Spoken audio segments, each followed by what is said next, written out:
What's up, everyone? Welcome back to Rob's Gaming Table. Today on the table, we're going to be playing some Too Many Bones with Gasket. We're going solo. We finally pulled him out of the box.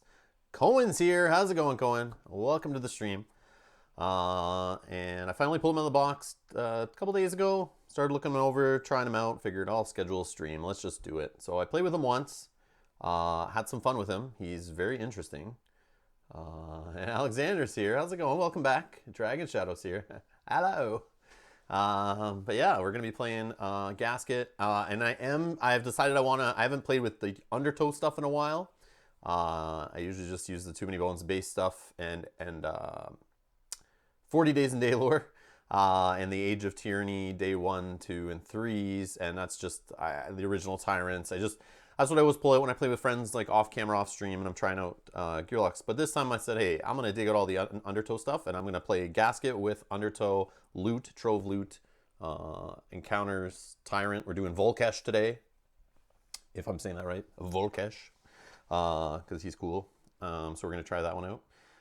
Cohen's doing good. I think I should stop watching. You hurt my wallet. Hey, I never say to buy anything. I'm just joking. You guys always ask, hey, should I buy this? I'm like, try not to answer. I usually say, like, yeah, it's very good. That's as far as, yeah, this game's great. That's all I say. But yeah, I know what you mean. This hobby's horrible in general. It's just like, can really destroy your wallet for sure. Yeah, especially with Kickstarter being intertwined with all that. Like, man, it can get out of control real fast. But yeah, I love Too Many Bones. I love it. I haven't had it on the channel in a bit. A few weeks at least since we did the Tink solo. And before that, we took a few weeks away from it too. But I haven't been playing it in the background though. I do like to crack it out solo and play around with it. And also play it with other players. Like I taught Kyle how to play a couple weeks back. We tried it out with him and it was fun. So hopefully we'll roll him and Justin into like a 4-player at some point. But yeah, all right. Just waiting for people to get here, and I think we should be good to go. Sorry. Let's see. Yeah, looks good. Looks good. Everything looks fine. Okay. So let's get down to the table. Just joking. Got Spirit Island and the expansion. Awesome, awesome. Very good game. This is a good buy, I think. All right. Also, shout out to our Patreon backers like Cohen. Thanks for supporting the channel. You guys are awesome. Without you guys, we wouldn't be doing this. I appreciate it. All right. Here we go. We got it set up. I think it looks okay. And we're playing, like I said, with the Undertow stuff. So I have the Undertow two-sided mat going. We're on the back side of the Adventure Mat 2.0. And all the loot, trove loot, special encounters, all that jazz are all going to be from Undertow. And Gasket's kind of like, it was an expansion released with Undertow. So I assume he was like play tested and worked out with all that stuff. But yeah, we're going to try him here. So far, I played him once, Cohen, and I like him. He's cool. He's definitely cool. I don't know, maybe it's just the way I played him. But I get a little bit of a Picket vibe. Just his defensive ability of being able to have defense dice to start. He feels very like tanky. The fact he can avoid like, he's not as defensive in that respect as Picket, but he seems like more of a frontline Gearloc that can take hits for you, especially with his immunities and stuff. I see him being a good like frontline support character. He's your favorite? I've been seeing that a lot. A lot of people think he's a favorite, and I've been trying to get him for like a while, but yeah, I finally ordered him back around the holidays. Got him in January, I believe he came, but it was hard to find for a while. And I did see people answering polls on the Facebook group when people would ask, like, what's your favorite Gearloc? And Gasket would always like win. That or Nugget would be like right up at the top. And yeah, so I was trying to get Gasket, but he was tough. He was tough to get. Finally got him. And so far I like him. And we'll see how he goes here. Right, so let's get set up. Let's actually look at Volkash. Let's get a little refresher here. So Volkash has, you need 7 progress points to be able to fight him. You have to defeat him within 11 days. He's coming with the Scales and the Beast-type baddies. He's like kind of a middle tier game length there. And on the back here, when we do fight him, we don't worry about the Battle Queue baddie points, as Party of One ignores that. So we're playing true solo, so we don't have to worry about that. And when we do fight him, we put him on the top of the battle queue, which again doesn't really matter because we're in solo. He'll be the battle queue, the only thing. So we put him out at the start of each round. You roll a d6. He unleashes a fireball to that mech starting position, dealing 1 damage to it and all adjacent positions. So we need to make sure we kind of stay away from those mech positions. And he's got Tyrant skills, Thick Skin 1, so he ignores the first number of damage this unit would take during the turn, and does not ignore true damage, which is, I guess, good for our bleed if we get the cut going. Ryan's here. How's it going? So is Adam. Hey, how's it going? And Adam says, we just got Gasket and super excited to try him out. Also backing my first mini heavy games.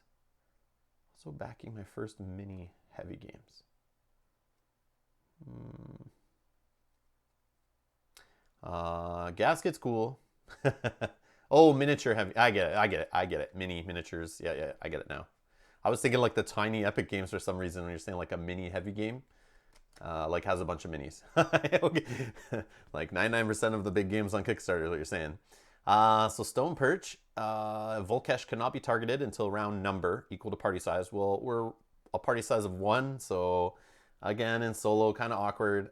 We can just start fighting him right away in round 1, I guess. Or we can target him, sorry. We can target him in round 1.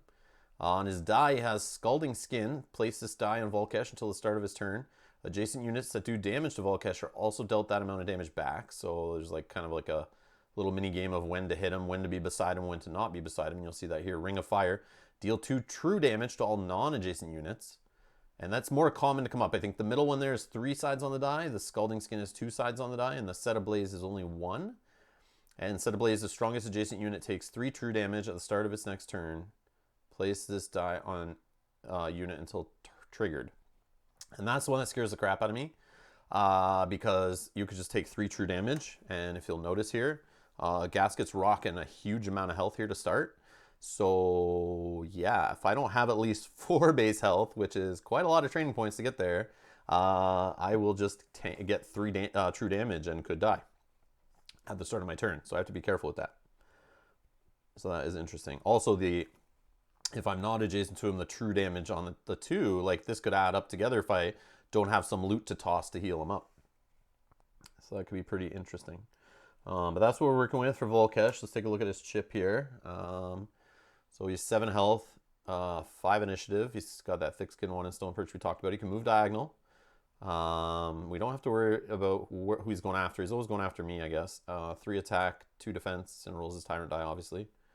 But yeah, that's what we're working towards. Oh, you went after Arena of the Contest and Storm Thunder. Normally I don't like tons of miniatures, but these 2 appeal to me for some reason. Yeah, Arena of the Contest looks interesting. I don't know what Storm Thunder is, though. But, okay. So let's get set up. So we're going to do our day 1 and 2 encounters here. So, whoops, I'm shuffling. I guess we can just kind of like spread them out here. And I don't know, our day 1, 1, 2, 3, 4. And we'll just see what we get first. So 1, so this is our day 1. The rest I can toss off to the side. And our day 2, we'll roll again, is number 2. And I don't have these memorized. I haven't played them that much or in a while to actually know, but we'll see. Hopefully they just have lots of juicy, easy to get training points. All right, and then we'll use that. The next thing we need, actually I'll put this up here so I can grab it easier. So we got 2 Tyrant encounters for Volkash, 1 of 2. And then since he's 11 days, we're going to minus the 2 here. 11 days max. And we get 9 off of here. 1, 2, 3, 4, 5, 6, 7, 8, 9 out of the solo Undertow deck. Unless any slipped in by accident from another deck. I don't think so. And then we are going to put these in here. And then I will look away and do a little shuffle.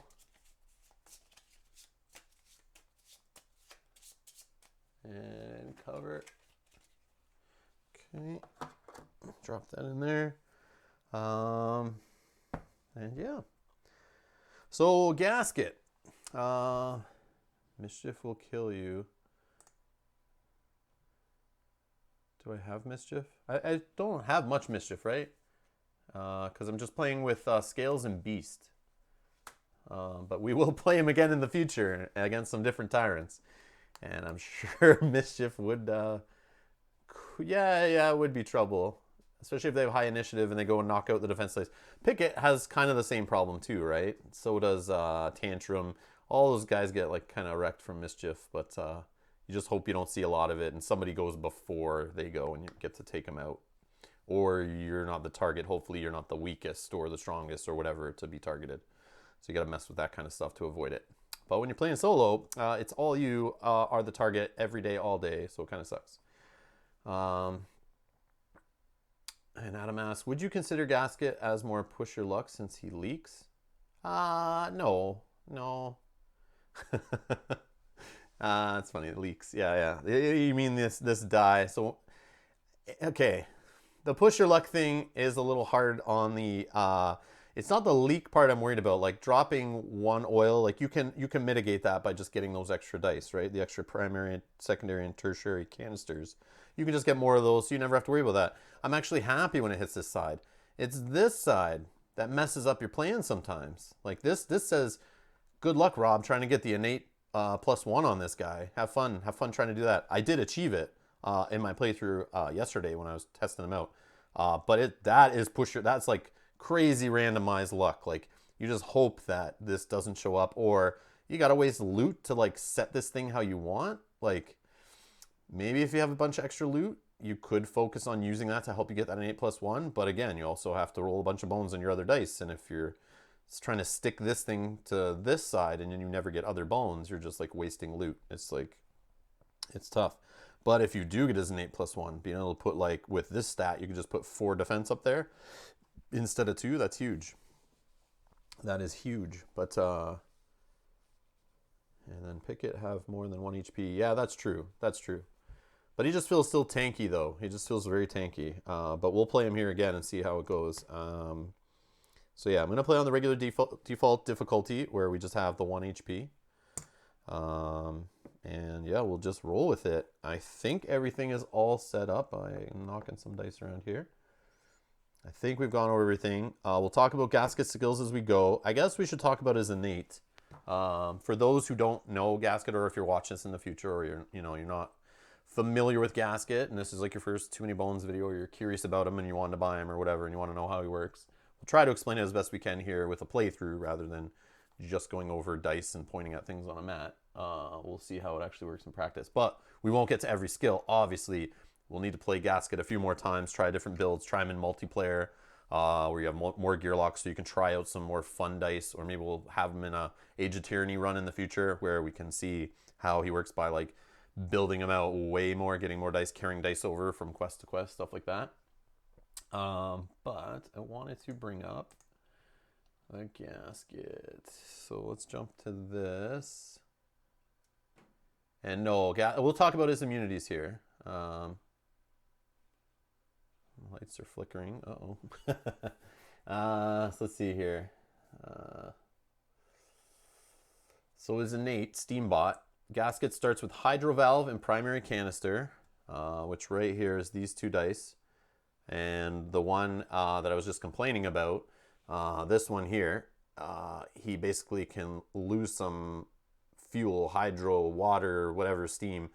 He drips and loses it, and you need, that's like a resource you can spend to apply skill dice. You can roll the skill dice, but if you want to apply the effects from them, you have to spend this counter. Basically, this number here is like an extra resource you have to manage. So he starts at 5 with 1 canister. You can get up to 3 of these canisters. They take up lock slots, sit at 5.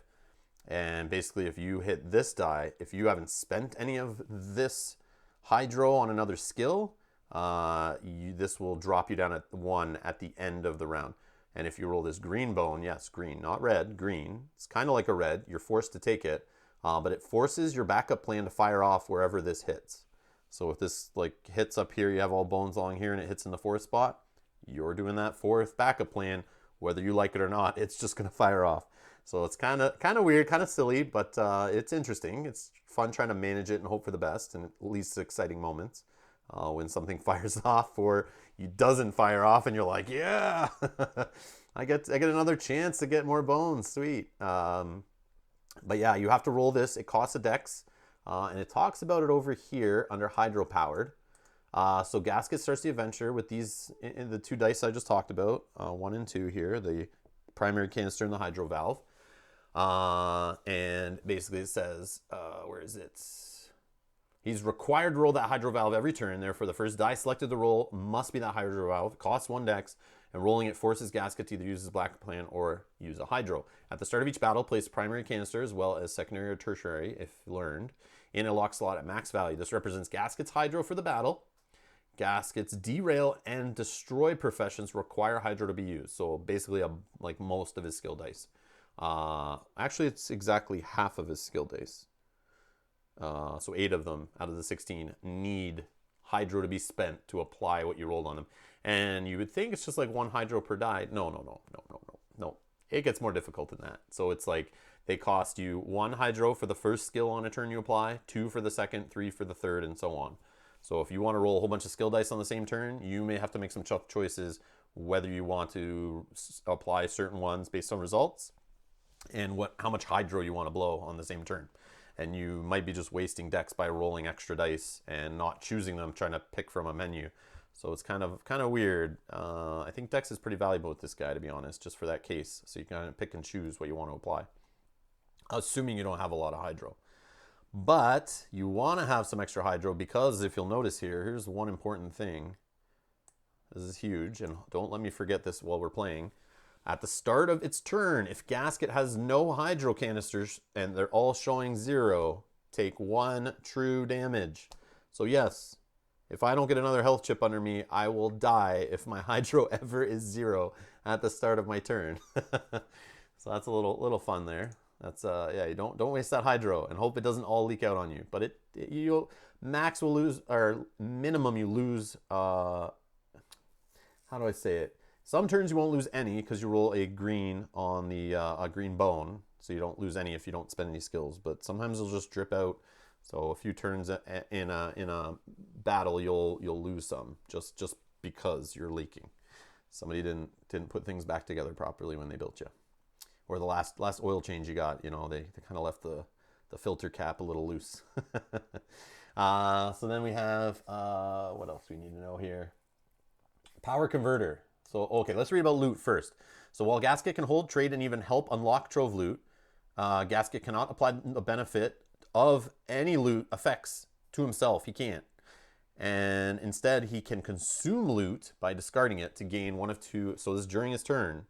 During his turn, he can consume loot. So you discard a piece of loot. And I assume heavy and all that stuff, like it's just 1 piece of loot, doesn't matter how many slots it takes up, will get you 1 of 2 things. You can discard it to set your power converter to max, so up to 3 health on this little die. Another die you start with. It's a consumable, it's encounter. Can go 0, 1, 2, or 3. And that's it. It's got 2 blanks. So it goes 0 to 3.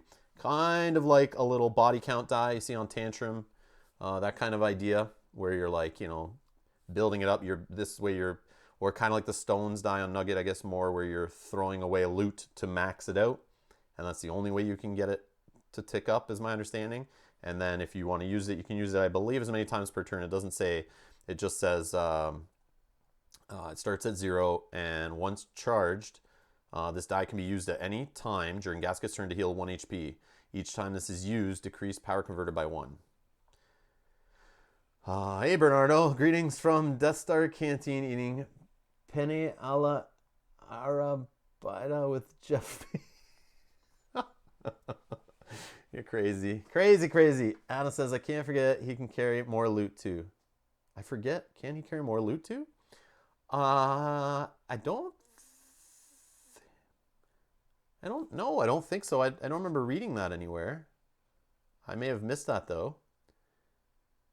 One thing he can do that I read online was something I never thought of. He can hold loot if you're playing multiplayer, and where he can just hold loot that benefits other Gearlocs. It's no problem. Like the example I saw was like Last Battle Stew. You can have him hold it in a party just to take up a slot, and all the other Gearlocs can like eat from the stew and heal up outside of battle or whatever that loot does. But he can't benefit from it. But he can hold stuff, and if it affects the whole party or affects other people, like if it gives the whole party an extra dex or something like that, he doesn't get the benefit, but the rest of the party would. So he could kind of hold loot for you if you want to free up some slots from other Gearlocs. But obviously, you have to trust your Gasket player not to then just throw it away to get some healing off his power converter, or throw it away to try to set his Hydro Valve die. So that's the second option. Gasket may discard loot to set his Hydro Valve, so this one that has the dripping or the green bones, you can set it on a desired side. So that's a way, I think that's what I'm going to try this time, possibly. But again, that early loot can sometimes keep you alive with that healing. Obviously, you have to have more than 1 HP, as if you lose a health, like, you're dead. So you're not going to be able to heal back up, or you're knocked out. You're knocked out. But when you get a couple HP going, some of that early loot can keep you alive in some scenarios, because he still does get hit by fatigue. And that's what will lead into our mech stuff. So this is a huge appeal to this guy, and I think this is one of the main reasons people love him, which is why I think spider bots are awesome after I played Tink. It's immune to poison, weaken, terrify, stun, and even bleed. And I played half my playthrough forgetting about the weaken thing, so I like nerfed myself by letting myself get weakened and forgot that was something else that he can stop. The only problem is, unlike the other mechs in this Undertow, he still takes fatigue damage.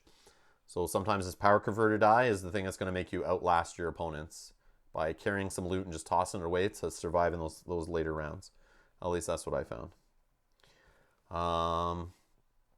And this is huge. This is probably another reason why people love him. He kind of breaks the base rule of the game and kind of feels a little easy mode. None of his skills are exhausted after use. So that's why I think people love this guy. He just like, because that's one of the things about Too Many Bones, is making that decision of like, I have a battle queue. I have guys still in the queue. I'm in the middle of a fight.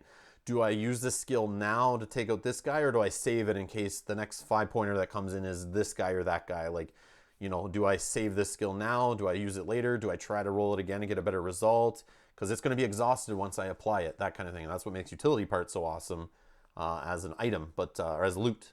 But this guy just says, yeah, I just get all mine back. The only difference is, I saw an FAQ, Shock, which is wrecked me in one scenario when I was playing yesterday. If this is the only skill die on your mat, you are wrecked. This gets exhausted. If the enemy forces you to exhaust a skill, it is exhausted. But when you use a skill for Gasket, it goes back to the mat. It doesn't get exhausted.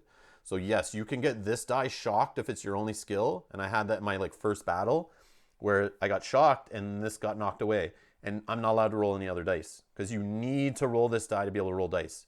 So I literally just lost.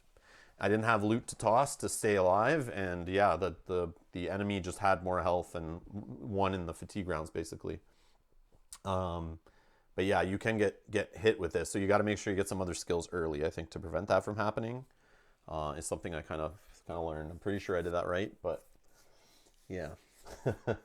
Because he can't hit the counters. This doesn't count as a skill to be knocked away for shock. You can't knock away counters, I'm pretty sure. Hey, Spencer. It's going good. Going good. About to get into a good playthrough here. Let's see. What is... so Adam said... Oh, yeah. The taking advantage. Yep. Never mind. I mean, he can hold loot, and other people can use it like stew. Yes. Yes. That's what... Yeah, I just talked about that. I didn't see your chat, though. Sorry. Yeah, but he can't hold extra. He still has 4 loot slots. So I'm assuming when he's holding a heavy loot that takes up 3 and a second loot, he tosses it, he can't take extra and just stock up 5 slots worth and then heal back up. And Ryan says he has other stuff to worry about to make up for his non-exhausting. Plus, running out of Hydro is essentially exhausting all of your skills. Yes, that is true. That is true. The balance of the minigame with this guy using the Hydro seems okay.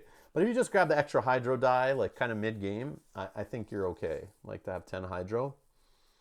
But that's just the way I played him. I went a little safe and only got a few skills when I played him last, and we might see that here. But that's just playing solo versus multiplayer. If I was multiplayer, I'd go a little more risky with the guy, but you do got to play these Gearlocs sometimes different in solo.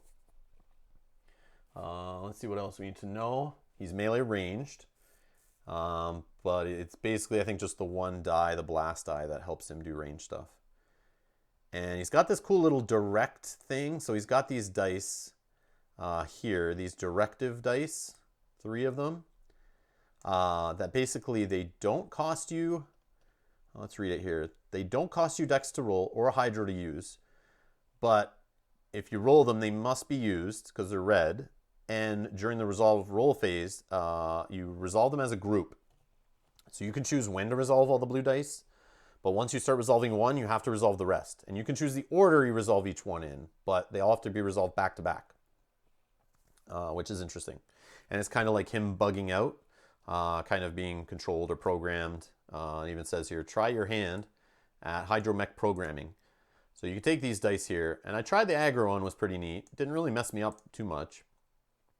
But in solo, I don't think I would take the sustain one, since this puts a shield, must add a 1 defense die to an adjacent unit. So you can put defense dice on the bad guy, like on baddies, basically, if they're adjacent to you, because you're playing solo. I wouldn't want that to happen. I mean, it wouldn't be the worst, but like I can get movement on other dice. Yes, it has the one little drop, but to get you back some hydro, but 1 out of 6 shot on that, yeah, that's never gonna happen when I need it to. So I'm not gonna bother with gambling on that one. But everything else we'll kind of explain as we take it. I think that's the main stuff. I guess his initiative is kind of important. He does 4 sides on the die are 4s, 2 sides are 3s.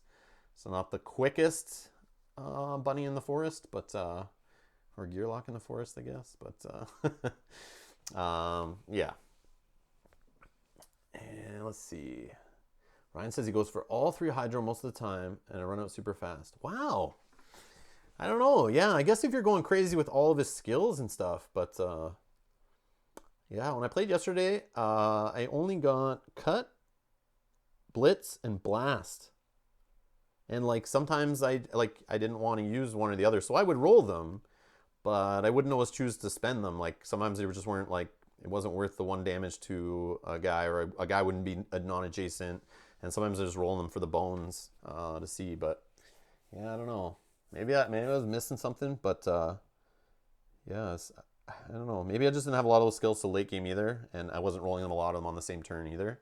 So I was only spending like 1 hydro a turn-ish when I rolled them. But yeah, the skill dice seem fun, and I want to try some others out, but I think I might not be able to try them out until I play like either a longer session or Age of Tyranny, or play multiplayer, because some of them don't seem like, I don't know, maybe like grab and get seem cool, but I don't think I would pick those over ones that do direct damage, especially playing solo when it's like I'm the only source of damage, right?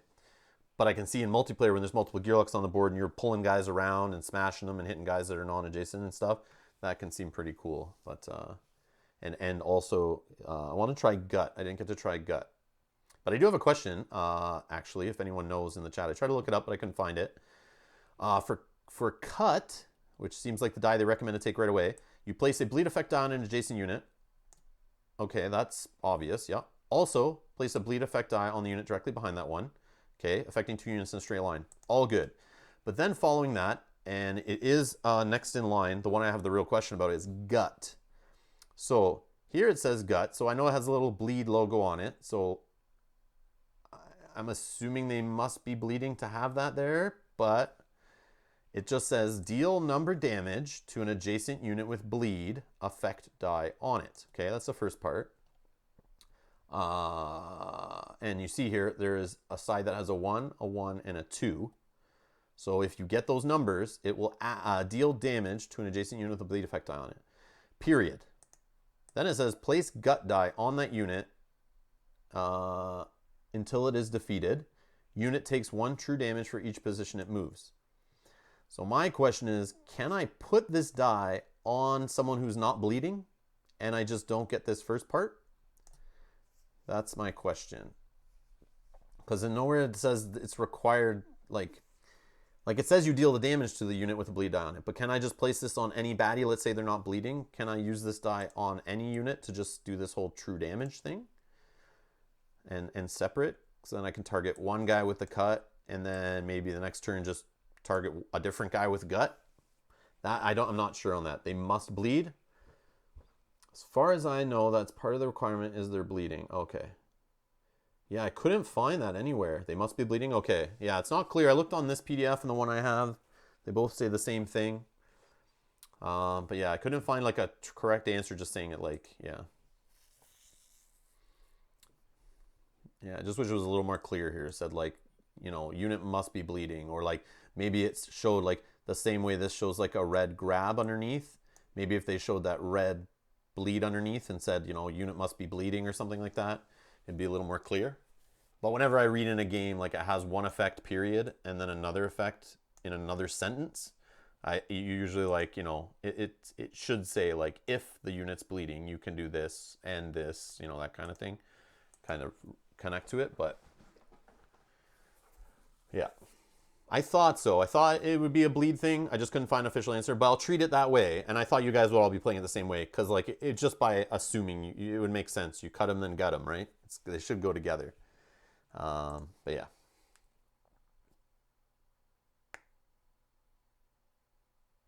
The organs go out of the wound. Yeah. I figured. I'm just double checking. And they're spilling out on the floor as it moves. I get it. Okay. Just asking. Just from a rules lawyer kind of look at it. I was just like, doesn't say it has to be bleeding. Only to do the damage part it has to be bleeding. But I'll treat it as they have to be bleeding in general to use the gut. Also the way there's like kind of like a backwards way to get to gut, I think. Like you can go this way, or can you? I don't know. Like having the two arrows like that, it's like, I assume I can get to, here, let me show you. I assume I can get grab, get, then gut, or not. That I don't know either. Because usually it has arrows. I guess it, yeah. I don't know, it's kind of, yeah. I think you have to get cut to get gut, I think. No, you must get cut. Oh, okay.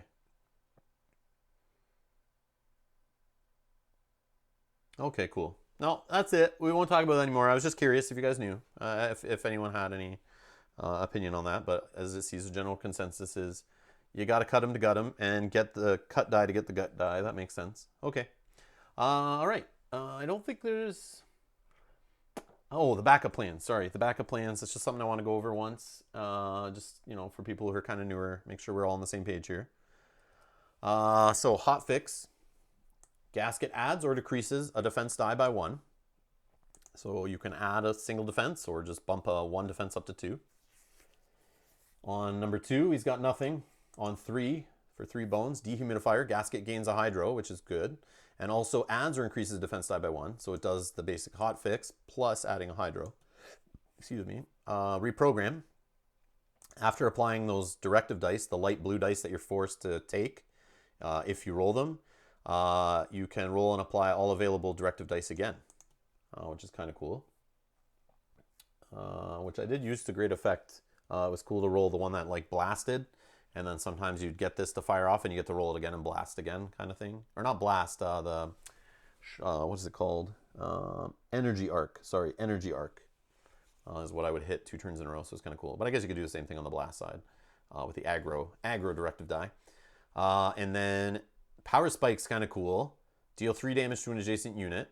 All units adjacent to that unit take 2 damage, so like it spreads through them. Does not affect Gasket, and then all units adjacent to those units take 1 damage. And does not damage same unit more than once. So that's kind of cool, but again, the luck based on his backup plan, you know, like to build up to 5 dice, maybe you build up to 4, or maybe you roll a few dice on the same turn, you roll the green die and you have 1 or 2 in there. It can happen. I had it happen a few times in my playthrough yesterday, but it's just like hard to predict when it'll happen, right? Because your green bone might make it happen when you kind of don't want it to happen, but you just go with it, right? So that's kind of the thing. That's this like side effect, right? To help balance this guy out. It's kind of fun. Yeah, careful killing your party. Yes, that is the other thing. On Gasket, it says a lot about units. And that is fun. I'm playing solo, and I see that's probably why a lot of people like this guy, because a lot of people play Too Many Bones solo. And he's great solo because all of his hitting other units and doing things like that, you don't have to worry about it when you're playing solo. All the other units are bad guys, right? Most of the time. Unless some of the scenarios give you an ally like I had yesterday, and I kind of was hitting my own ally with stuff, and yeah, it was okay. It was not the best, but I made it work. So we might see that happen today. It's kind of neat. So his beginner build strat, HP is a must early on, makes sense. Add at least 1 right away and maybe an attack to stay dangerous. Then add another couple HP. Dex becomes important further on as you start wanting to throw more dice. Yeah, that's key. Skills, it says cut is great early game when you don't have sustainable damage. After that, directives offer free dice every turn, while ram allows for some movement that can aid in positioning baddies for your other skills. And that's why I can see fun about this guy. I didn't really get working is the whole ways he can move around the board and pull things and switch with things like that. Or not switch, but like ram things. He has that scram where you can jump. Let's see here. Scram where you can jump. So like there's this whole like positioning little puzzle with this guy, which would be kind of fun, where you can like jump away from someone and deal damage to a non-adjacent. Grabbing guys, pulling them with get, doing a little scorpion from Mortal Kombat. He shifts on his other die where he can move around. So he's like very like flexible with movement if you get it going. But sometimes it's planned or not planned movements. So that's interesting. All right. Bad in a multiplayer game? I bet. It's like everyone's like, Gasket, stay in the corner. Leave us alone. Yeah, get over here. Yep, Cohen knows what I'm talking about. That's what I picture when I see the chain. All right. I think we're good to go here. Day 1. Eat or retreat. Success. The escape from Obendar was draining. But now the real struggle begins. Better judgment stands at odds with the stomach's grumbling. Obviously, it's necessary to get as far away from the city walls as possible, but doing so without finding cover to rest a bit and eat may have dire consequences before long. A dissonant symphony of whirring mechs overhead, shouting guards nearby, and a stomach in anguish serves as a reminder that no choice is safe. And this journey is already fraught with hardships. All right, so this is the land. But it's also peaceful, no combat. So we can keep on moving. Each Gearloc gains 1 dex stat. Increase stat die by 1. Am I allowed to get it if I don't have a stat die? Take a few minutes to get lay of the land before proceeding. Turn over the top baddie chip in each baddie stack.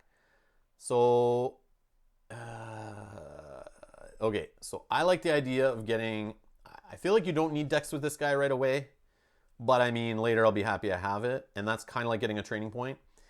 But then getting some extra loot, tossing it away, trying to get my innate early, my innate +1, sorry. Having extra loot to just throw away to make sure you keep the bones rolling is good. And turning over the top chip in the baddie stack, I mean, it could help us try to find the shock dude.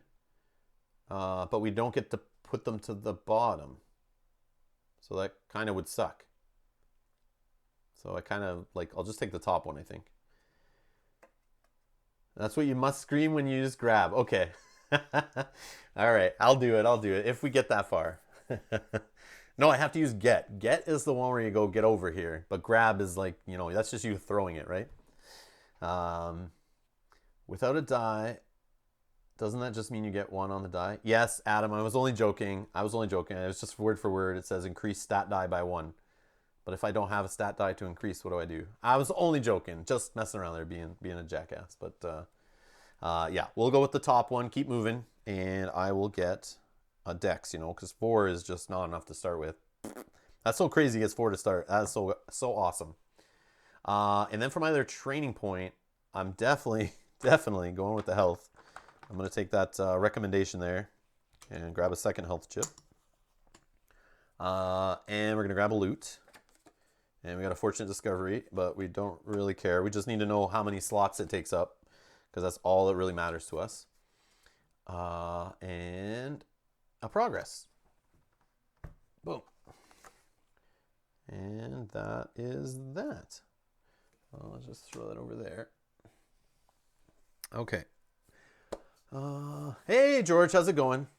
I see you're playing Seasoned Adventurer. No, George. No, I'm not. That's not what it's called. I would like to be referred to as playing Legendary Adventurer.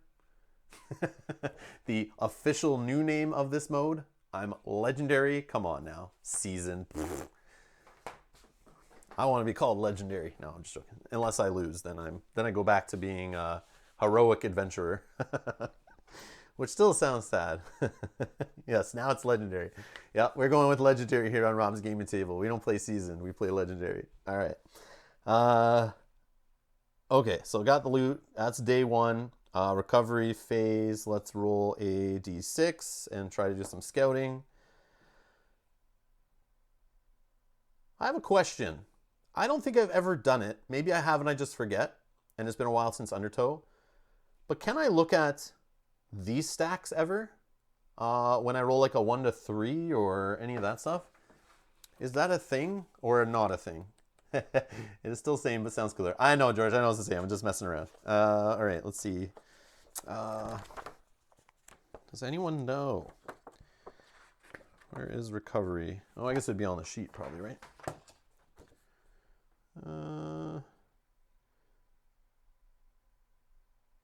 A 4 to 5, it says reveal up to a 5-point baddie.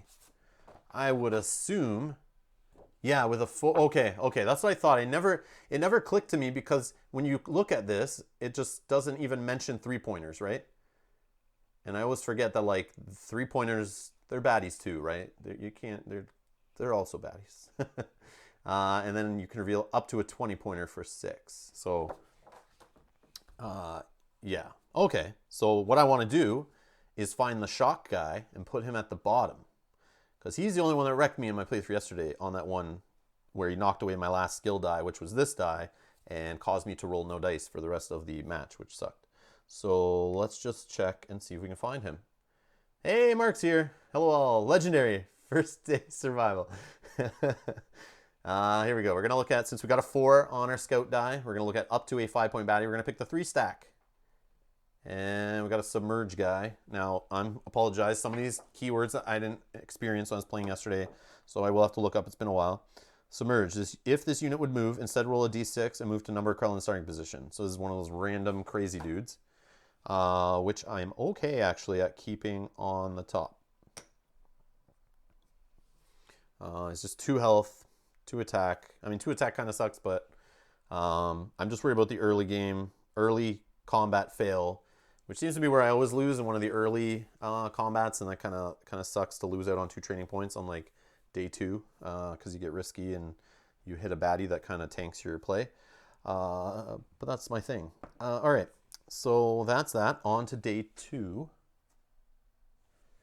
Okay, day 2. What do we get for day 2? We got, should I stay or should I row?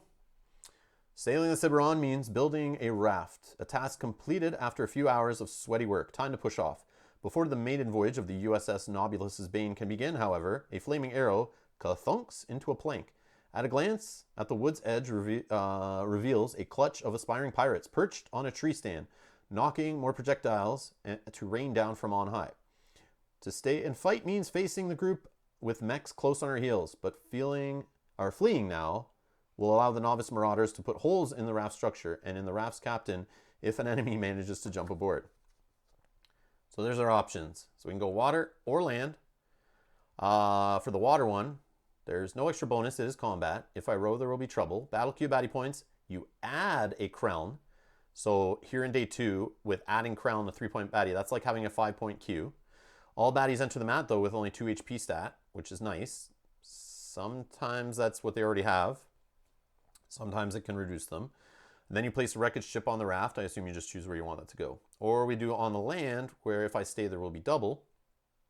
And it's battle queue, baddie points. And you add 2 mechs, which I've made this choice before, and that was a dumb idea. I think that was with Duster, where I got riggedy wrecked. And I forget. It's because you don't really have much attack early, I think. And with their whole, like, what's that ability? They get their defense back. Self-repair. Self-repair can be a pain in the butt where they just keep healing back up their shields and you can't break through. And then all baddies enter them out with 2 HP stat. And see, when they have self-repair, it doesn't matter what their HP stat is. If you can't get through that with enough attack, it's just a big waste of time. So I think we're going to go with the top one to be safe. The extra loot would be nice, obviously, to get some health going and whatever. But yeah, we'll go with that. And Bart's here. Edgar's here. Oh, Edgar says, I would never play Legendary Adventure because it's boring. It's boring. Why is it boring? It's harder. And then Bart says, okay, I'm late as is. What kind of game are you playing and where can I find the rules? Okay, George has got you. Or is he? Oh no, George is saying, I don't find it boring. There's more tension, lower difficulties. Gasket's the character Mark passed on. Is it fun to play, even solo? He is fun, and I played him only solo once, and that's all I know. And yeah, see, George there also said Gasket is one of my favorite. When researching any rules lookups on Gasket, and when today talking in chat, I've heard a total of like 15 or 16 different people, and looking on Facebook too, 15 or 16 different people have said the exact same words. Gasket is my favorite, or Gasket is one of my favorite. Like, he is like, yeah, he across the board, he hits a lot of the top lists, I find. That and Nugget, or Gilly even too. But yeah. So, Bart, the rules, there is, oh, that's tough. There is like a how to play video I've seen that's like an hour long. This is kind of a deep one, and I can't really explain the rules from scratch for you. That would take like an hour. So I just kind of focus on what's different about this character we're playing, because this game, every character is like highly unique and specialized. Yeah.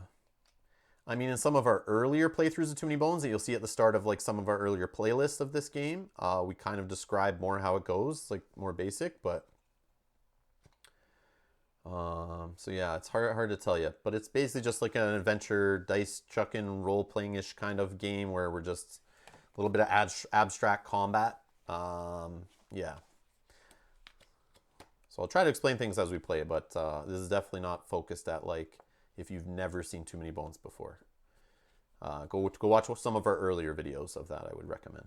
Okay. Let's see.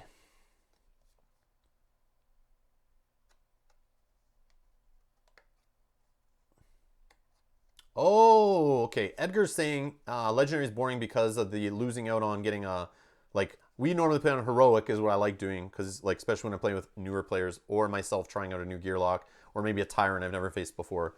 I'll take 1 health where you get on the medium difficulty, 1 extra health, and you get to pick a skill point.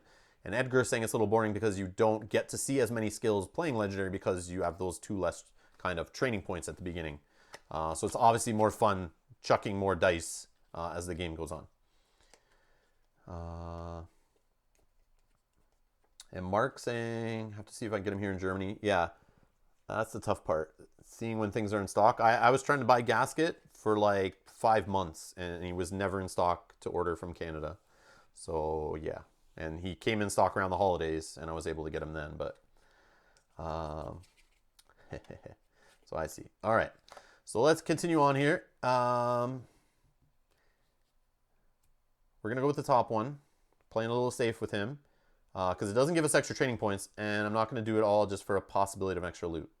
And I feel like he isn't an offensive powerhouse to begin with.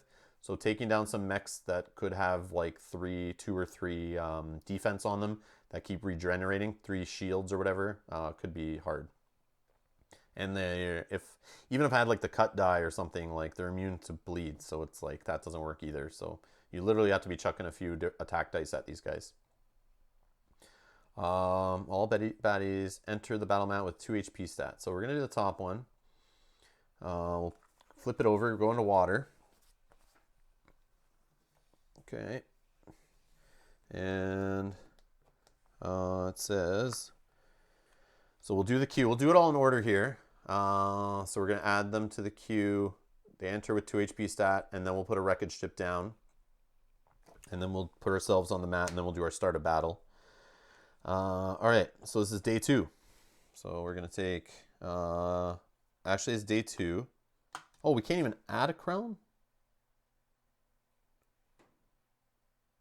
Yeah, we can't add a crown because it's only day 2, and we don't have enough baddie points to take a 3-pointer. So we're just taking 2 1-pointers. That's kind of sucky. Oh wait, so we don't add mechs. Oh no, sorry, it's add, not include. It's add, not include. I'm being dumb.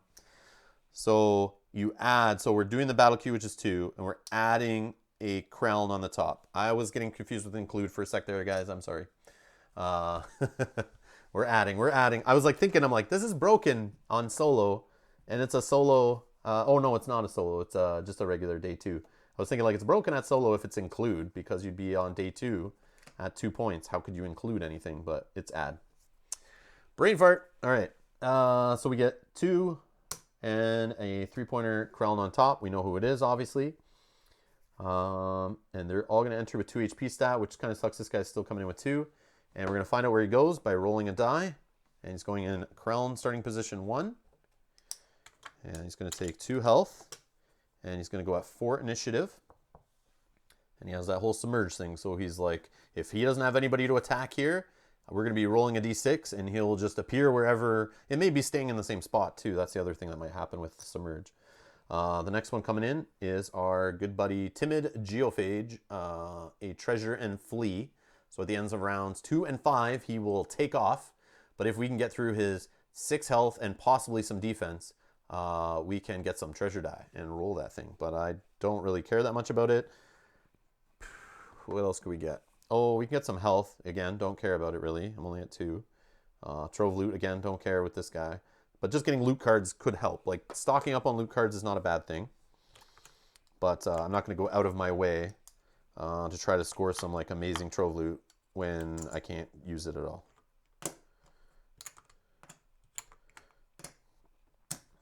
So 6 health. And this guy is going in melee position 2 down here. Been a while since I put on the raft. This is really throwing me off. Okay. And he will go at 2 initiative. And the next one coming in. And yes, I do have the premium health chips. Thank you to someone who's Nick Eastland, I believe is the name, fan of the channel, who sent them over. Thanks again. Shout out to Nick. I appreciate it. He had an extra set and he was trying to offload them. So he sent them over, paid for shipping to send me some health chips, which I thought was awesome since they're like impossible to get in Canada at all.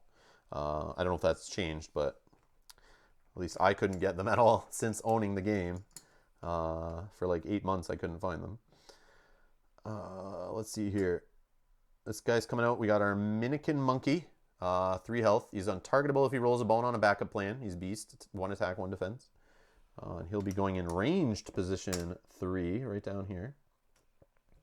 And he has 4 initiative. 4 initiative. Oh, they all come in with 2 health. That's another thing. I would have checked the card. Don't worry, guys. Don't worry. I checked the card. 2 HP stat. Yes, they're all at 2 HP. And now we place our wreckage chip. And where do we want to place that wreckage chip? I mean, up there, I guess? I don't know. Just out of the way.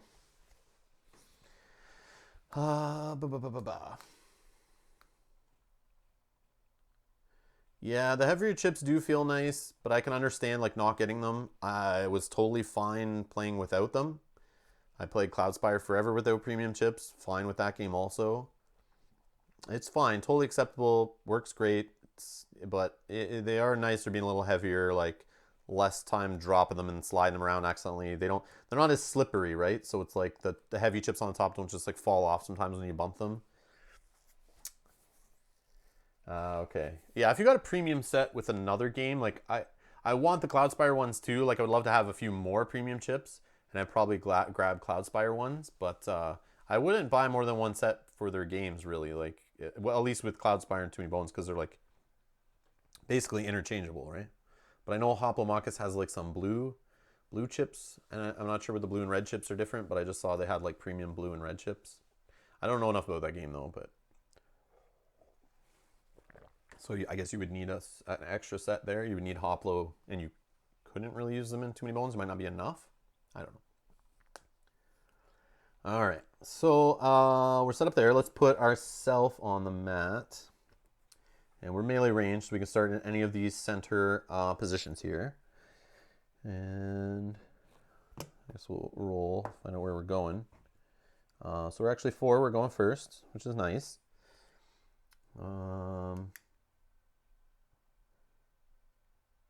I mean, we could go for the treasure guy. Or we could stop this guy from possibly wrecking the raft. Because, like, when are we going to get a treasure guy that's that easy to take out, right? And it could give us the special encounter rolled in the deck. But again, that's just for Trove Loot, right? It's like, I don't really care, but having an extra treasure card would be nice. But I don't know if I'll even get that side of the die, right? 1, 2, 3, 4. 1, 2, 3, 4. Well, only one side doesn't give you treasure, right?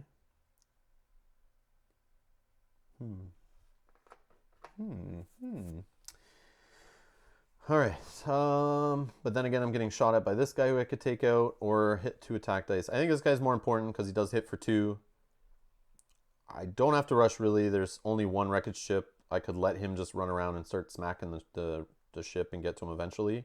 I do have 5 decks, so getting over some wreckage to hit him is not the worst thing. But only rolling 1 attack die could be trouble.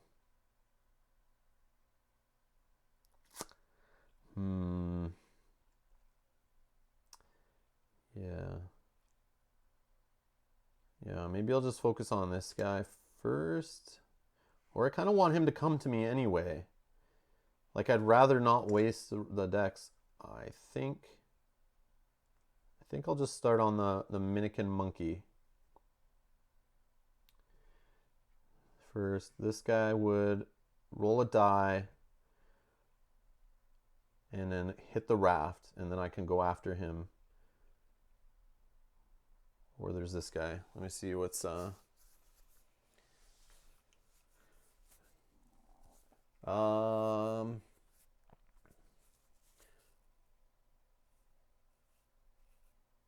yeah, I don't have the attack to take out the treasure guy. That's true. It would take 2 rounds, which might not be good. But I could roll a bunch of defense die and keep my defense up to take hits from the Minikin Monkey, no problem, and survive those 2 rounds. The only problem is the Submerge guy would then have possibly 2 wreckage chips, and I'd be 2 more turns of him doing that from losing. And if I can't kill him quick enough, I roll bones on an attack and a 1 or something and don't take him out, then I would lose at the raft going down, is how I would see that working. So I'll ignore the treasure guy. But Bernardo's asking about, quick question, for Undertow, do you mix all the content with too many bones? I don't right now. I keep them separate. So this is just the loot from Undertow, the Trove loot from Undertow, solo from Undertow only, Tyrant from Undertow. I'm kind of just keeping it separate that way. Yes, at some point I'll just mash a bunch of stuff together, but I'm keeping this strictly Undertow. I keep that stuff in separate little deck boxes, and same with the baddies. I keep them all separate. This is just Undertow baddies. Yeah. But you can mix it and go crazy. I just haven't done that yet.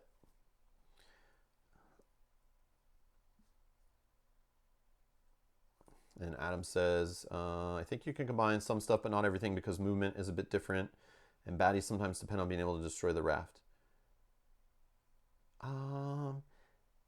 I think more with the baddies, the issue is you get like diluted on things like, I don't know, like the orcs that go together with raiding. If you start sticking in like other factions, like you start making thicker baddie stacks, it's less likely you're going to see the raiding guys go together, or the one mind or whatever at the beasts could get diluted depending on baddie counts and stuff. Maybe not so much, but maybe. I don't know.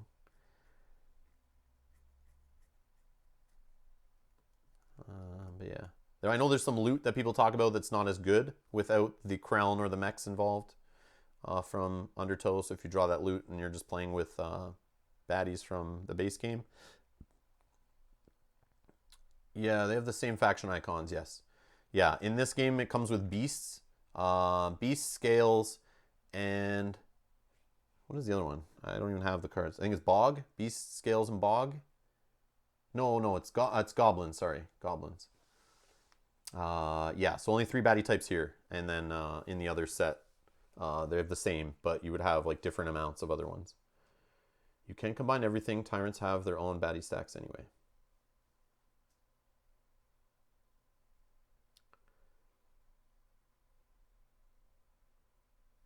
Yeah, but yeah, Okay, anyways. All right, so we'll start here. We'll go after Dominican Monkey, I think. Try to take him out before he becomes untargetable.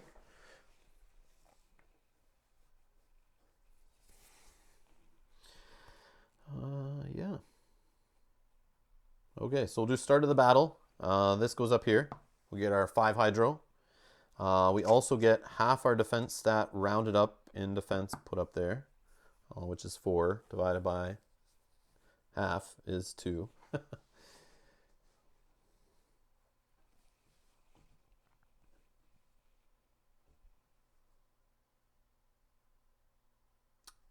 Yeah, what George is talking about there is exactly what I mean. I couldn't think of the exact example, but George in the chat has a good example there. If you mix a Tyrant that has goblins and bogs, and you mix everything, you'll have goblins from core and undertow and bogs only from core. So you end up fighting 50% more goblins on average. That's how battle queue dilution would work. That is exactly what I was trying to articulate, but like usual, George can always say it really good and knows what he's talking about. But diluting it is what I was saying. Yeah, some of those skills become either more potent or more diluted and not as powerful, or vice versa, and you kind of throw it out of whack, right? But hey, that's part of the fun, right? And you just got to deal with it. You got to deal with it. Okay, so we don't need to move. We have 5 decks, so we have to roll this die. 1 dex, 1 attack is 2, and we can roll 3 defense. And that's our 5 decks, right? We got 1 locked up, so we can't do more than that for defense anyway. So let's attack our Minikin Monkey. And we hit him for 1 with attack. We got the green bones. That has to fire off. We'll just throw our defense up here. And that's going to fire off and turn this into a 2 defense. So we are now officially a wall of armor. Okay, that is us. Now we'll go with the Submerge guy, who is going to roll a d6 and go to position number 4. And nobody's home, so he's now going to roll his 2 attack dice to try to attack the raft. I'll say it's the top part there. And he rolls 2, which is enough to add a wreckage ship. As long as he rolls at least 1 attack, he does a wreckage on the raft. And that's good, because now he's closer to me. I don't have to run across the board to go get him, which is what I was hoping.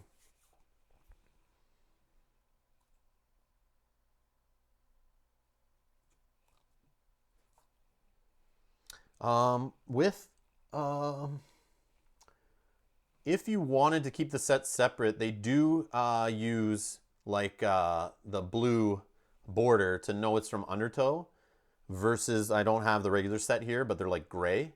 So you could, if you're using a Tyrant from either set, you can easily separate them if you wanted to. If you were like, oh man, I don't want to add the mischief from both, you could easily separate them or whatever if you wanted to for certain Tyrants. They are color coded. Okay, so then we need the untargetable little monkey guy. Minikin Monkey's going to try to attack me and become untargetable here. And whoa, he rolls a 2-2. So at least he's not untargetable, but he's beefed up. He will knock away one of my 2 defenses there. Regular's black, 40 days are gray. Oh, okay, okay. Yeah, I knew there was like colors to them. I just couldn't remember. I don't have any examples really here, so I just brought Undertow stuff down to play with. Okay, so that is him. Then we'll go to the Treasure Flea guy. He'll just move up here, roll 1 defense die, block me from getting to my my crown there. I should have probably put the wreckage there. I didn't even think of that guy doing that. All right, so on to round 2. And Gasket, 1. Let's see here. Yeah, I probably should just go after the Submerge guy. Try to knock him down to 1 health. But because if I leave this monkey at 1, if we go to fatigues, he's just done. Like I'm going to take forever to break through this 2 defense. And that's less chance of him. I mean, it doesn't really matter. 1, 2, 3 to get over there. So I could just roll 1 attack die on him. I need to get rid of him before he breaks the raft, though. So I am going to do that. It might seem a little crazy. It might not be efficient. But I'm going to spend the 3 decks to go over after the Krellin Largemouth. And roll this and an attack with my other 2 decks. And we hit him for 1. Not the 2 I was hoping for. And we get the backup plan, which will just add a 1 defense die off our stinking hydro valve.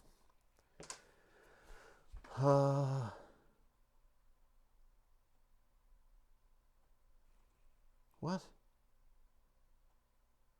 Dragon Shadow, you're confusing me. Oh, you deleted your message. Okay. I was like, what are you talking about?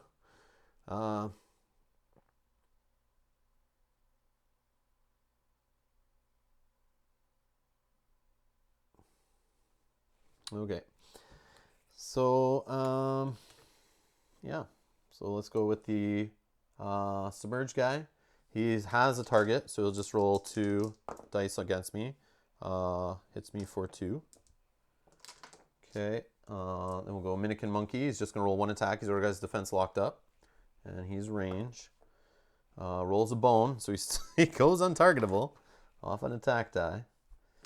Okay. And then we will do our timid Geophage here, who's just going to stay there and whatever. So end of the round, he will run away, defeat himself. And boom, we killed one of the baddies like that. We're so good. So good. Round 3. Gasket. So we're rolling this. We're rolling 1 attack. And I guess we're rolling 2 defense. Sure. And we're going to go after this guy. And we hit him and kill him. That's great.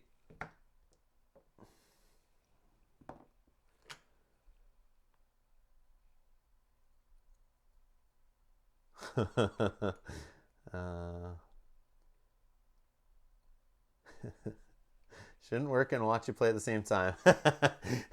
Work is interfering. No problem, Dragon Shadow. You do what you got to do. It's no worries. No worries. You had me worried, though. I was like, oh, am I rolling the wrong dice again? Not that I've never done that before. All right. So we kill that guy. Clean him up. Anything else? Yep. So that's gone. We lose a Hydro. Okay. And we just get a single defense there. All right. This guy is no longer untargetable. He's going to try to attack me. And he rolls a bone again. So he's now untargetable. Okay, round 4. Gasket. 1, 2, 3, 4, 5. All right. We defense doesn't matter. We attack him for 1.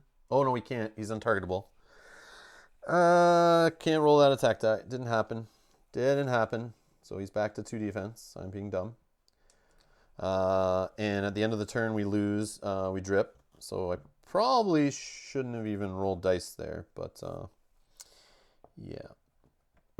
Down to 3. Okay. So this guy will go. He's going to lose the untargetable. Roll an attack on me. Hits for 1. Lose a defense die. Round 5. We'll do 1, 2, 3, 4. Holy bones, Batman.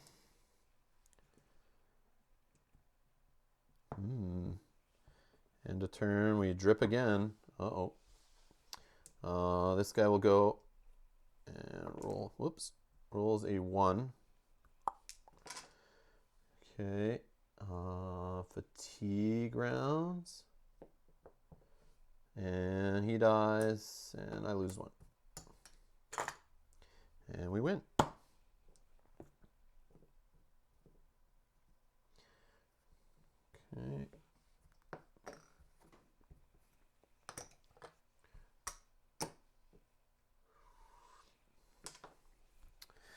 All right.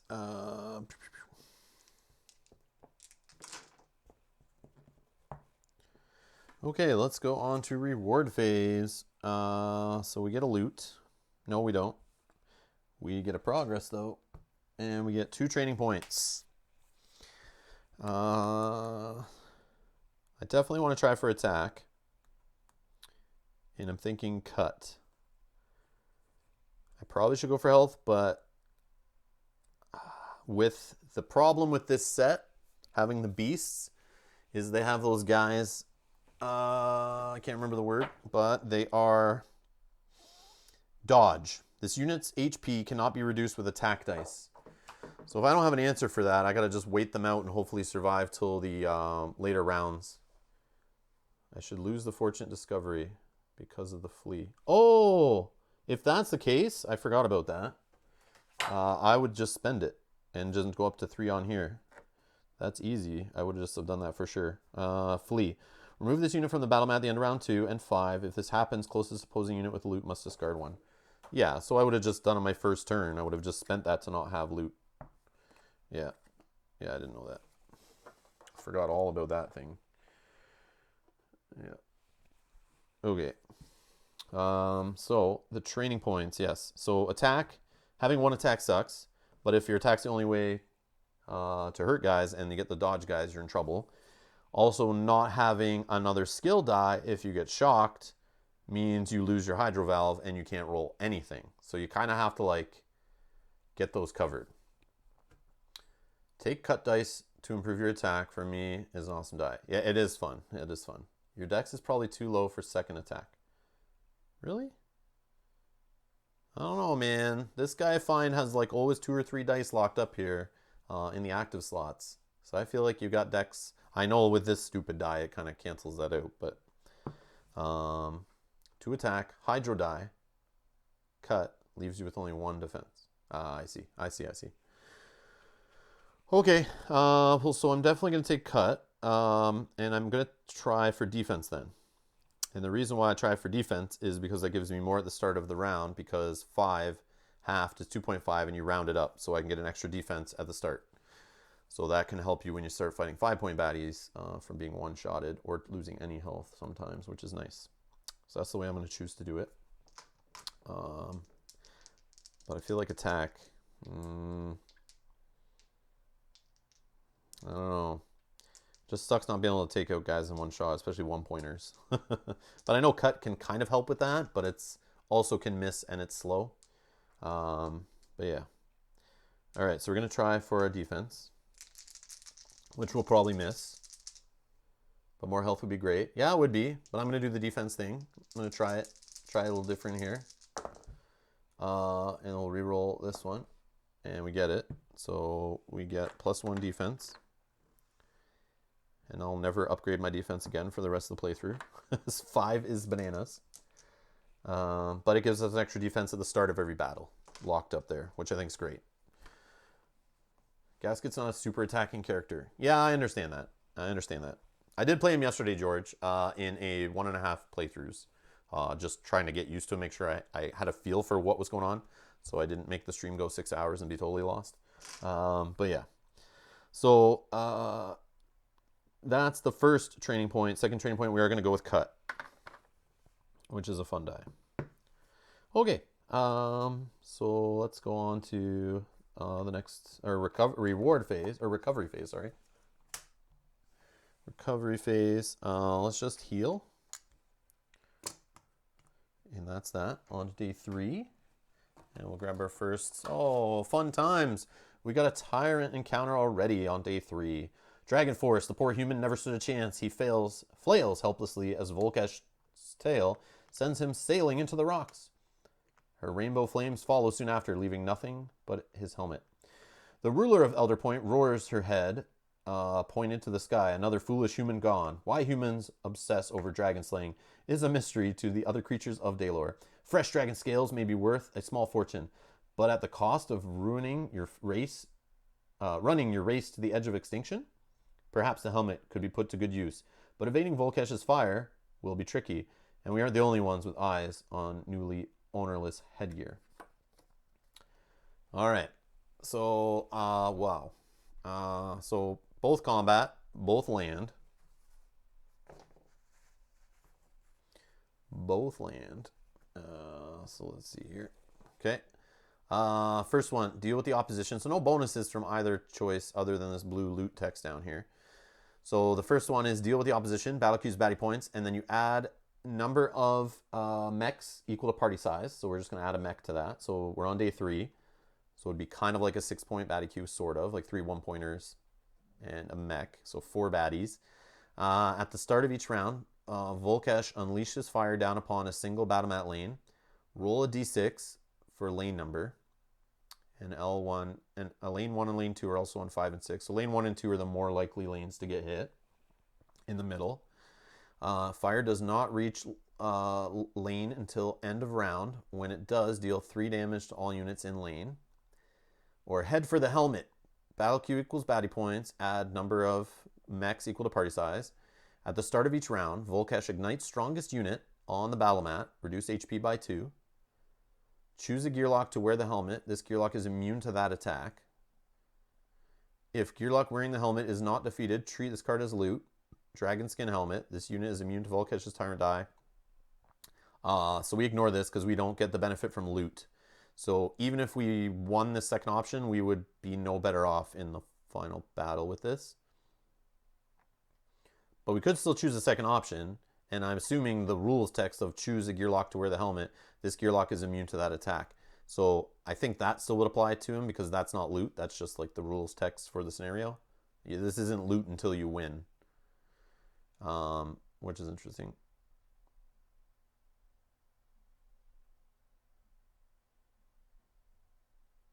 All right, so I'm feeling like the second option. Hey, John, how's it going? Happy Friday. But I think the second option probably is better because I would just be immune to that ignite thing, and I don't think I mean I could be the strongest unit on the battle mat, but sometimes I won't be, and then we'll just be reducing HP of bad guys by 2.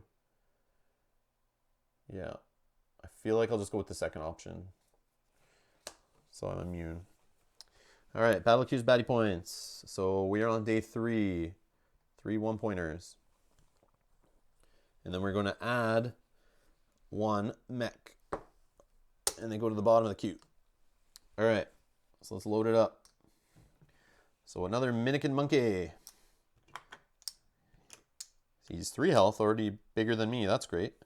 And he is going in position range number 1 for initiative. Next in the queue is a Dragon Biddy, also 3 health. That's great. He's got that weaken 1, which I'm immune to. And he's going to go melee position, lane 2. And he is a 4. Here we go. Blind Strike 1 and 1 Mind. We've got a Chimp Halfwit, who's also 3 health. And this guy is going to go melee position, lane 3, going at 3 initiative. And our mech we got, oh, it's Disruption. Is that the one that goes to the fatigue rounds? Disruption, advanced round counter die to fatigue at the end of the round. Oh, fun times. All right, so this guy's coming in, mech, and he comes in with 2 armor. He rolls 2 attack dice, 3 health, and he has swap. So at the end of his turn, he'll swap positions with the closest. Is it closest strongest opposing unit or just closest opposing unit? At the end of this unit's turn, it will switch positions with the closest strongest opposing unit, which will always be me. And we're going to roll a d6 actually on this guy. 2. So he's going to start up here. Okay. Hopefully it doesn't roll bones on his 2 attack dice. Ugh. Okay.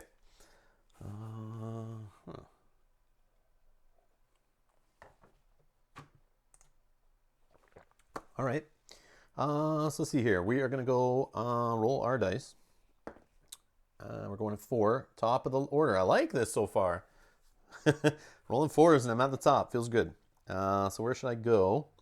That is the question. So this Blind Strike guy, Not too worried about him, sort of, but he does do the one mind with this Minikin Monkey, which triggers him to attack his target, and he's ranged, so he'll be rolling an attack die on me. This guy doesn't roll attack dice, but when he's beside me, he's blind striking and then makes this guy attack. So it's like this guy has a 1 attack die, kind of, because this guy can hit me anywhere, and he hits for 1 off his blind strike, so that's kind of like having 2 attack dice. So that's how I would rate that guy. The weaken I don't care about. This guy rolls 1 attack die, not worried. This guy, though, rolling 2 attack dice and possibly disrupting us to the fatigue rounds. We got to remember Volkash at the start of each round. So we're going to put Volkash's die in there just to remind us about the effect. At the start of each round, Volkash ignites the strongest 2 units on the battle mat, reduce their HP by 2. So it will actually reduce our choice. Because these guys are all 3 health, so we can literally choose. I could probably choose the swap disruption guy, and I'd probably choose the blind strike 1 mind guy, I think, just to weaken them down, and then I can maybe one-shot one of them. Only 2 HP. Not a little risky. Yeah, super risky. The fact that this came up already, it probably is going to make me lose the scenario. But we're going to try. We're going to try. I'm not going to just give up, Ludo. I can't do it. I'm not going to throw in the towel in the playthrough already. But yes, we may lose just because I'm only at 2 HP. Because of this stupid thing. 2 strongest units. So I might lose in round 2. That's life. But the cool part is, if I only go after the guys who take 2 HP, that the loss from the first attack at the start of the second round, if I leave the other 2 guys, let's say whoever they are, I leave them at 3 HP, they're still stronger than me. So actually, first 2 rounds I should be good. But I got to clean up the junk. Like, I have to clean up the junk at that point. And how is cut worded? Can I target somebody different with cut, or does it have to be my target? Place bleed effect die on adjacent unit. Also, place bleed effect die on the unit directly behind that one. So if I can do some cute stuff with like attack one guy and then bleed another guy, then hopefully that kills those 2 guys. And then the next round, Volkash will hit the other 2, drop them down to 1 each, and somehow I kill them also. The only problem I see here with that is this guy has 2 defense. And if I don't break through that, which will be super hard, I can't bleed this guy. I have to get through it. So yeah, it's not looking good for me already, but I could be wrong. So what I will do, how do we do this? I probably should work on this guy.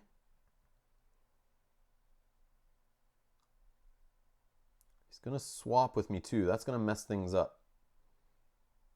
Like, he'll throw me out here, then I got to waste dex getting into other spots. So I probably don't want to go after him. I want to make him come to me and then swap so I'm kind of nearby where I want to be. And I can maybe make that swap work so that I can line up the cut die to hit 2 guys with bleed. But this 2 defense there, that's literally what is probably going to make me lose the whole scenario. Unless I can get a 2 attack on it and destroy it somehow. And get lucky and kill him the next round. So I probably should focus on him. He's the most immediate threat.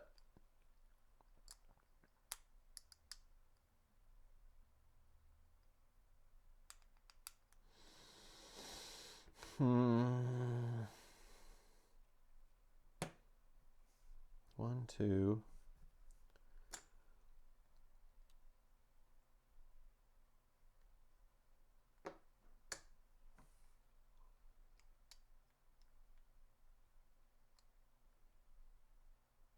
So if I drop this guy down and I drop this guy down, I'm here. This guy will then move up here. Let's make him go that way. And then the next round, they drop down. Yeah.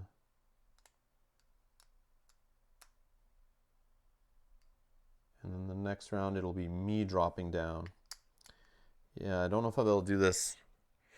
I think I just have to go after this first guy.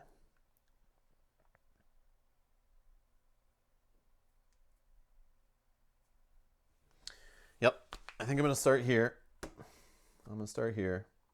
Let me just think who goes. I go up here. I try to take out these two guys.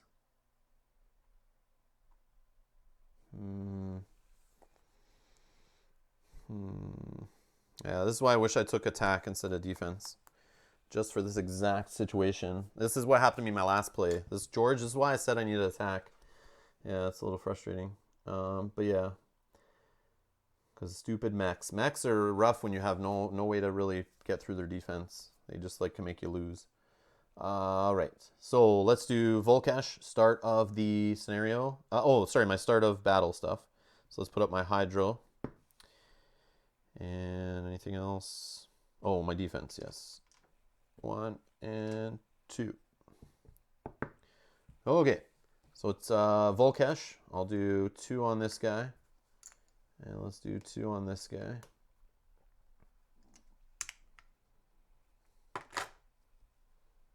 Okay, I'll move up. So that's 1 dex, 2, 3, 4, 5.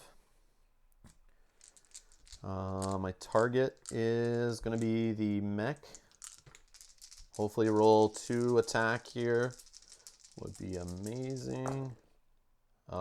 Is that a 2? What do you guys say? Is that cocked or is that a 2? That's cocked for sure. Let's see here. What's this side? A bone still. All right. That sucks. That really sucks. Your opinions on Duster are well known.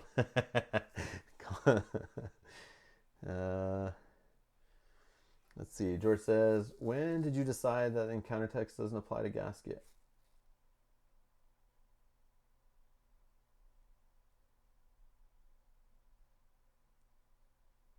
Oh yeah. Does it apply or does it not apply? At the start of each round, Volkash ignites the strongest 2 units on the battle mat. Reduce HP by 2. Choose a Gearloc to wear the helmet. This Gearloc is immune to that attack. Okay. And he's a Gearloc, right? So he is immune. Yes, I am immune. Yeah. Because it's not loot. It's not loot till later when you win. Yes. I already described that. I apologize. Yes, so I shouldn't be so afraid. All right. So I probably shouldn't even gone after these guys. I would have probably gone after these guys. But that's, yeah, I made my choice. No takebacks for that purpose. Okay, let's see here. So we're going to do some... So I got the leak, but I am going to spend the cut. I'll do the cut on this guy. So we'll get a bleed effect die on him. Okay, so that will cost a Hydro. And if I didn't use Hydro, this at the end of the turn would make me leak a bit, right? Cut will go back, a bone, and 1 defense. All right. So now the blue is the monkey. He's going to roll an attack and a defense on me. All bones, but he becomes untargetable. And then the purple guy will just die from bleed. And he is a 1-pointer. And the 1-strike guy, or blind strike, nobody. He will move to me. He'll do his skill, which will get this guy to roll an attack die on me. It's a 2, so we'll take out these 2. And then he rolls a defense and rolls a bone, which does nothing. Round 2, we got Volkash's effect. 2 strongest units are these 2 guys. They'll each get hit with some fire.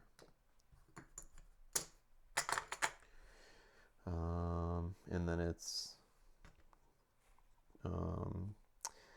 Gasket, but I don't know. Do this. I guess. Yeah, we'll do the whole same attack thing. We'll target. Sorry, I said the target was that other guy last time. I meant the mech. He's who I'm attacking with my attack die. The bleed I don't have to target. Yes, so the target is actually the mech. I said it wrong last time, but I meant like I was attacking him. because that's where I want my attack dice to go. So 1, 2, 3, 4, 5. And so we're targeting this guy. Oh. Did I forget? You know what? I totally forgot the mech. Why is his die not in there? My God. So sorry, the mech should have gone at the end. And he would have rolled 2 attack dice on me. Which, this is where I was at. The defense already gone. He hits, so I have no defense, because he would have knocked it out. No bones. And then he would have swapped with me. He would have swapped with me. And then when I go here at the start, I can only target this guy. I can't bleed the other guy. So I definitely would move first instead. Move 1. Would I move though?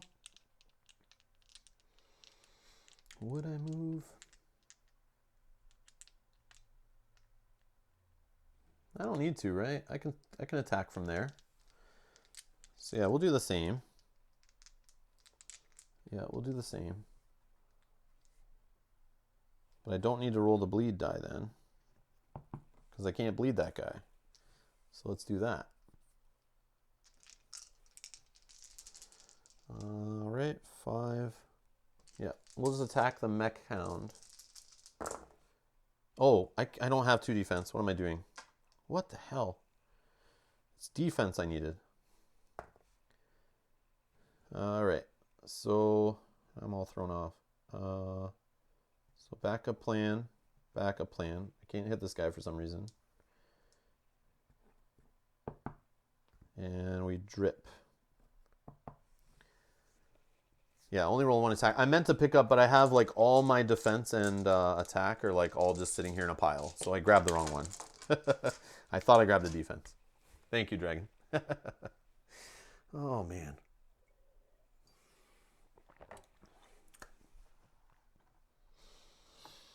Okay. So, yeah. I guess the blind strike will at least hit this guy, right? Okay. No reason to use dehumidifier that I see. Maybe. It's possible. My innate +1. I doubt it, though. I'm debating doing the hotfix just to bump one of these up to 3 defense. Because I'm about to get hit. This guy firing it. Basically 2 attack dice total from this guy. 2 attack dice from this guy. Yeah, I'm going to play it safer and do the hotfix. And just bump one of these up. Okay. So this guy loses the untargetable. Or you can hopefully trigger power spike or innate +1. Yeah, I just don't know if I'd still be alive at that point. If I only have 2 defense, and then this guy has 1 mind. So this guy attacks me for 1 die, probably knocks away 1 of the defense. This guy makes him roll another attack, knocks away the other defense. And then I have this mech rolling 2 defense dice on me and I only have 2 health. I think I would die. My luck says I would die. I may not. There might be bones involved in that, but I'm not going to take that risk. All right, so he hits a defense and hits me for 1. This guy does a blind strike. He will go 1, 2, and then do 1 mind to have this guy fire on me again. Down to 1. And the mech is going to roll 2 attack dice. And that would have, yeah, that would have killed me. So 1 and 1. And I'm at 1 health. Okay. So round 3. We got Volkash. They're all tied at 1. Actually, we're all tied at 1. Yeah, we're all at 1. So I'll just choose these 2 to die. Thanks, Dragon.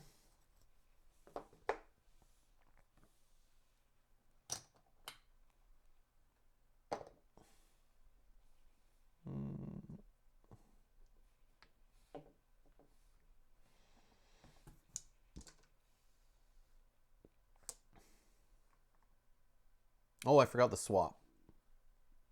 Yeah, I would have been swapped there with the mech. Yes, I would be here. Okay, so either way, it doesn't make a difference, but 1, 2, 3. You know what? I want to go for bones, maybe? Maybe I get lucky. And not take this guy out yet. He's going to die at the start of the next round anyway. And all he's going to do to me is blind strike me. And as long as I have 1 defense up there, I'm fine.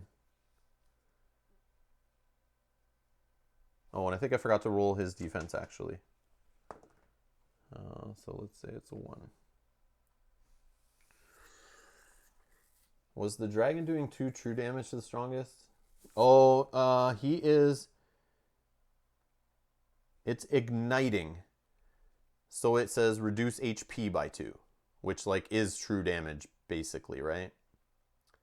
Yeah, it says the start of the round, Volkash ignites the strongest 2 units on the battle mat, in bracket, reduce HP by 2, which is, yeah, it's not doing damage, so the defense doesn't matter. Yeah, it's lose HP, which is like, basically I think they're rewording all the rule books and sheets now, the latest ones, refer to it as like true damage across the board instead of like lose HP, because those both are technically like the same thing, but one gets around like hardy, because hardy is only about like damage and true damage, but like when you lose HP, hardy doesn't affect that. Yeah, now I know, Dragon, you're right. You're a good call on that one for checking. Yeah. That's why I get thrown off. You play and you have it set one way, and then these like scenarios change up the rules, and like you got to remember that for all of them, and plus all of their skills. And I haven't played Undertow in a while, so the skills are going to be something I got to keep checking and making sure we're doing right. Okay, so what I'm thinking here is to like, I could roll an attack down on this guy. I don't need to. He will just die at the start of the next round. I have 2 bones. If I go defense dice, I have the chance. This one is like a 50-50 on rolling a bone. So if I can get like 3 of these to hit bones and the green die, I get an 8. It's a possible. I don't know. Maybe. Let's see. No. I'm short. We could do reprogram. We could do humidifier. It doesn't matter. And we'll get some defense though. Okay, so this guy will go. He will blind strike me, and 1 mind, whatever. Doesn't roll defense, it's already there. Start around 4. Volkash will just kill this guy.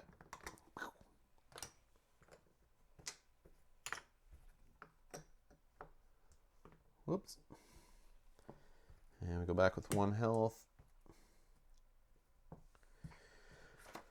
Boom, boom, boom, boom, boom, boom, boom.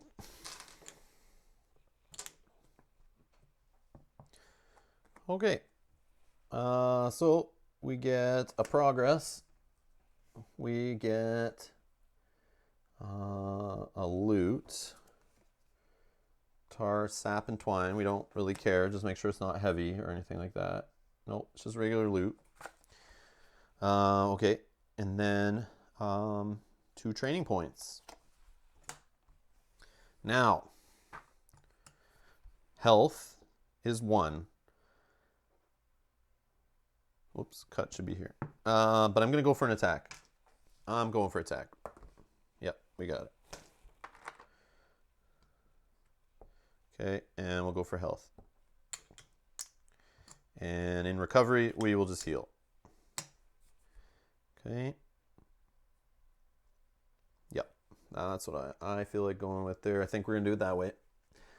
Oh yeah, I could have healed too. That was another thing.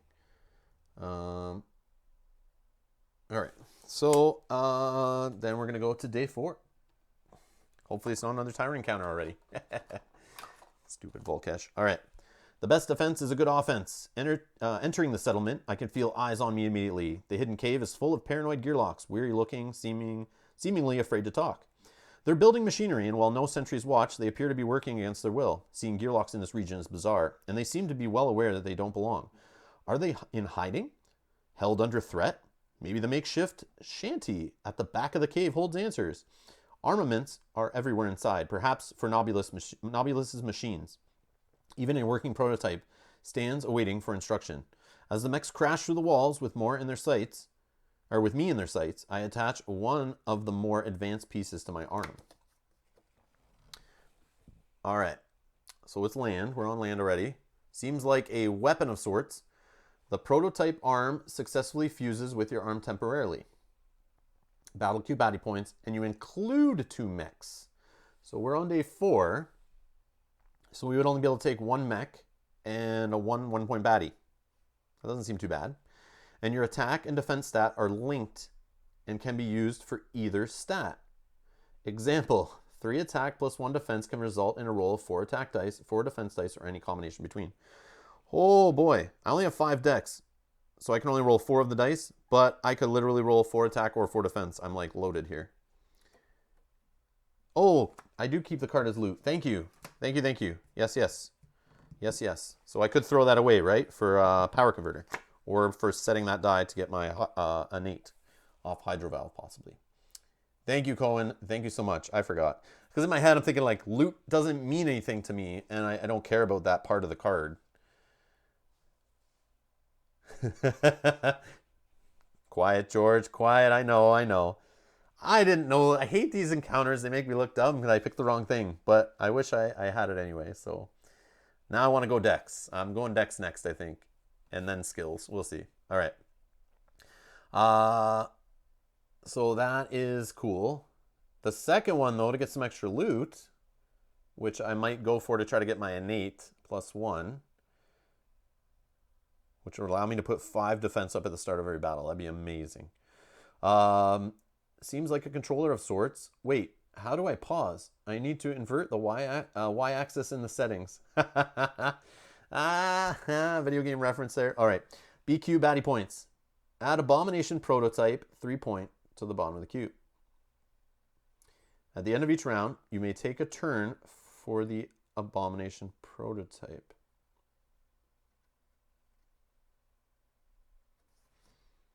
What the hell is an Abomination prototype? Is he a mech? Oh, it's this one. Self-repair 2 and disruption. Battle queue would be baddie points. So it would be 4, and then you add him to the queue. But I get his help, kind of. But he could send us to fatigue rounds. I have enough loot to be okay with that. Self-repair 2.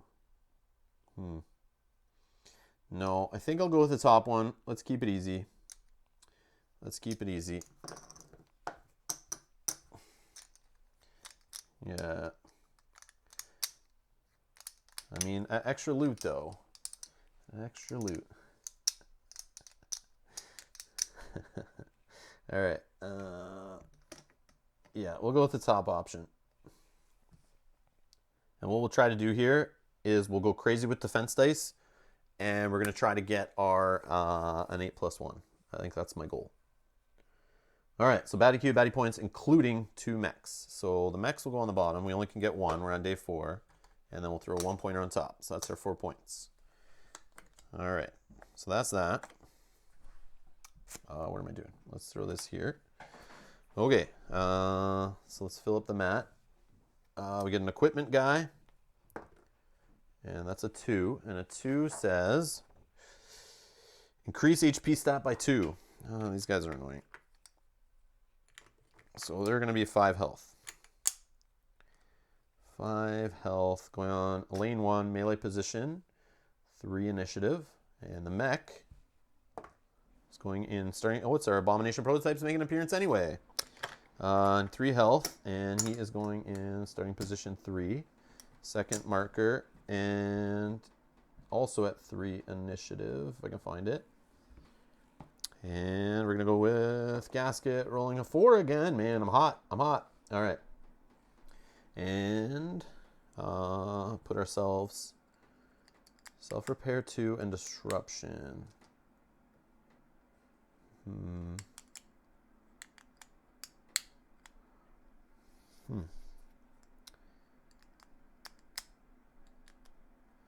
Yeah, we just gotta focus on this guy, I think. Actually, yeah. Yeah. Alright, start a battle. What else is it? Defense. Okay. But we could get the cut die. If I move one... Okay.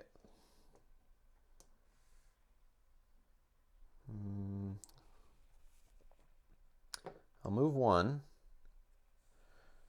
2, 3, 4, 5.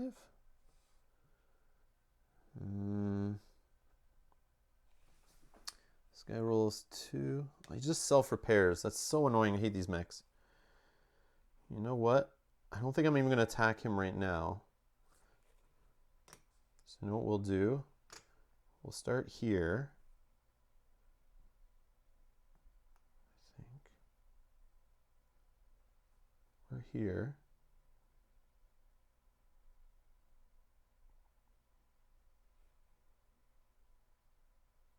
Yep, we'll start here. We'll move up here.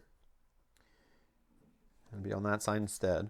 And we'll roll, so that's 1 dex, 2, 3, 4, and 5.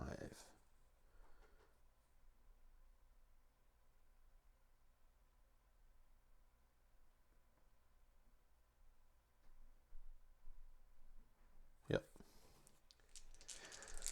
All right. Okay, we got green bone. We'll just do that right now and bump up our defense. 3 attack. So we get rid of the guy down to Kobold Collector down to 2 health. We will spend a Hydro to bleed him.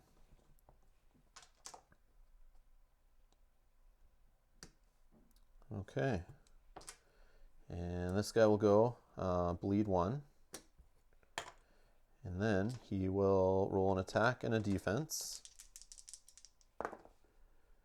And gets 2 defense, so we're not going to worry about this guy anymore. And he's going to hit me for 1. And this guy will go 1, 2. And he'll just roll 1 attack die. Hopefully doesn't roll a bone.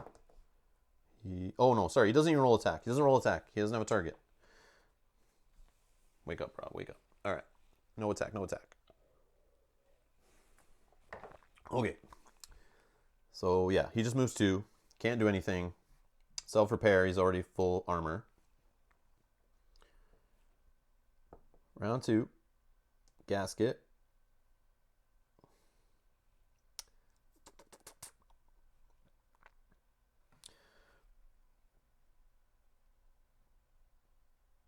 One, 2, 3, 4, 5. Okay, we're going for an 8+1. I have the extra power converter. I have loot. I could survive. I may need to use loot to set this die though. Okay, we got 2 bones. Now here's the problem. We're going to use a loot. Let's just toss this one away and set this die to the leak side. So at the end of the round, we're going to leak down to 3. We'll take 1. Oh, I have 5 defense. I had 2 there. Did I roll 4? So 1 should be gone, right? So yeah, it should be like that. Yeah. So I took 1 out of there to roll it. Yeah, I think I had 2 there. Okay. So we set that. We get 2 bones. Okay. This guy will go and just bleed out.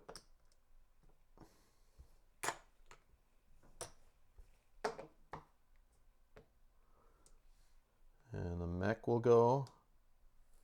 Let's move up here. Self-repair. Now he rolls an attack and hits for 1. Okay, round 3. 1, 2, 3, 4, 5. We have what? 2. We have this round, 4, 5. Before we start going into fatigues, I have one more loot to set this die. It's a risk. It might not work out, but we're gonna try. So I think I have this round, another round I could do it. Then I could switch to rolling all attack dice and just try to take this guy out in like the fatigue rounds. I might have to use some power converter health, but I think we'll be fine. All right. So 2 more bones, and we'll throw away a loot and set this die to leak. Go down to 2, and we get some defense. George says, I really don't think you should be spending loot like that. Loot equals healing. I know. Oh, I know. That's the risk I'm taking, man. To load up defense dice at the start of the battle. It's like, whether I have the healing or the defense. I know it sucks for true damage things and scenarios that make you just lose HP. But I'm going to get my health stat bumped up. Don't worry. I'm okay. I think we're good. But there's a reason they put that ability on the second side so that I could waste early loot and try to get my innate in. And I'll feel more comfortable. Just something I'm trying out. All right. So this guy will go. And he's just going to roll 1. The only problem is if this guy does disruption and sends us to fatigues, then that's a bad thing. But he hits me for 1, thankfully. I'm super glad that he did. Round 4. So let's go 1, 2, 3,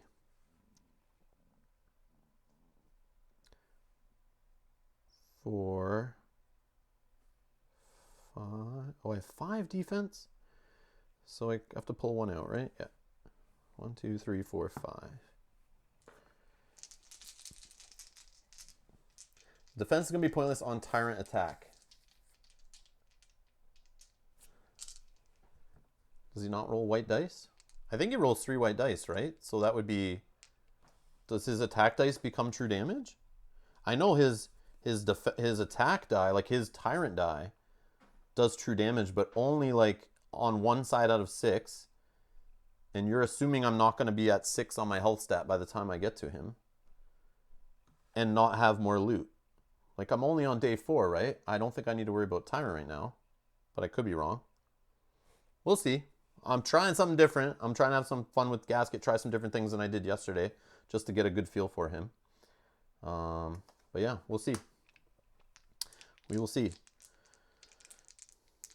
I would say it's different from all the other Gasket playthroughs you'll see on YouTube. But I could only find 1. And it's not even solo. So, like, we'll play him again solo. And we'll try the more efficient run with him for sure.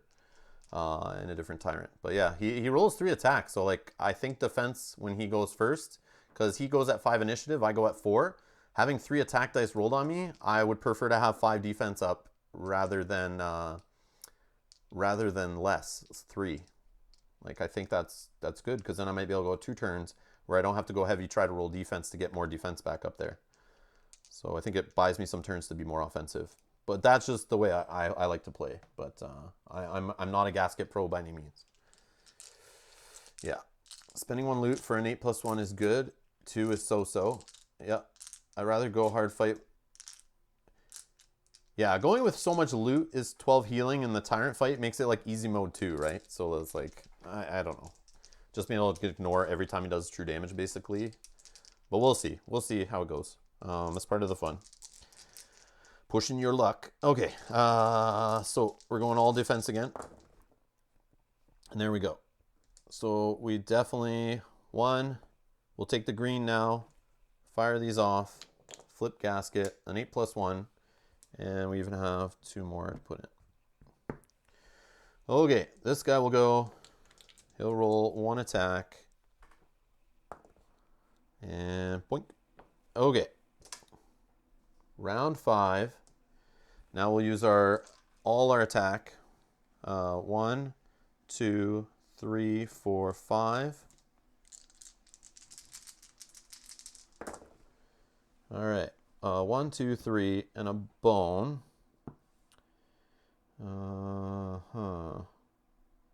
So we'll hit him for 2, knock away 1 health.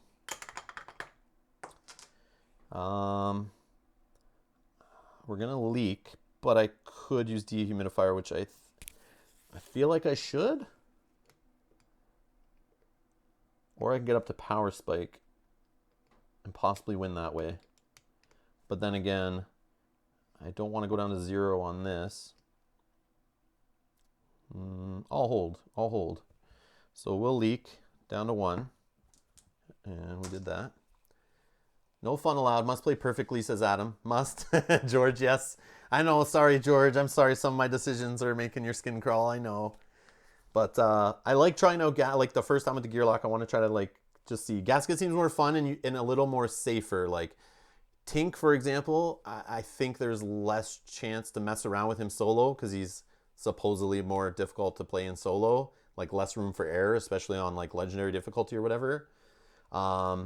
But with Gasket, I feel he's a little like Pickett, where just his defense dice to start and like you can roll so many, like you start with so much dex and so much defense that you can kind of play a little more loose, I think. But we'll see if I'm going to eat those words as we go. Besides, George, if I always played like you recommend or like you play, then like it would be boring because you'd just be like watching your normal games of Too Many Bones. But I guess there's so much variability that it's kind of different. Even if I make some of the same choices, like different cards come up, different chips come out, different baddies and things like that, different dice rolls and stuff. That's what's cool about Too Many Bones. It's like you can try to do the same thing every play, but like every time different obstacles will be thrown at you, you have to change up your strategy sometimes on the fly, which is cool. Okay, so we got our Nate. We just took our turn. This guy will go. He'll self-repair back to 2. Super annoying. And roll 1 die. And get 1 attack. Now we're in fatigues. So I lose a health. This guy doesn't. And here we go.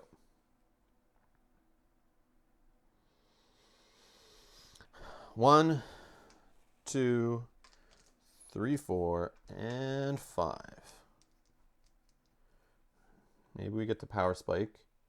Or maybe we can just roll 4 attack here and we win.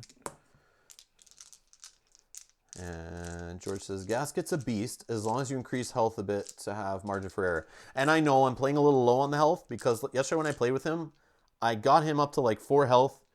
Like already I would have had 4 health. And I did this whole defense tricky thing just to get extra defense to start. And it felt like too easy of a playthrough. And having power converters loaded up every time, it just felt way too easy. I don't know, maybe it was just the encounters that I dealt with and all, but so this time I was trying to like leave the health a little low and kind of just like focus a little bit on trying to survive with defense, I guess. And go for the innate early, so like I want to roll defense to do that, so. All right, so we got the 4 attack we need. We got a bone. Doesn't get us there though, but that's okay. We still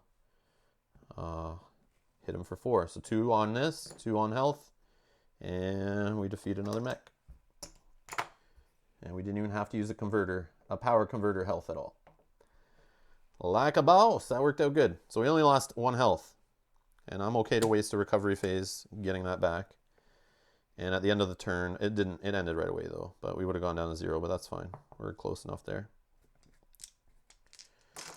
Okay, reward phase.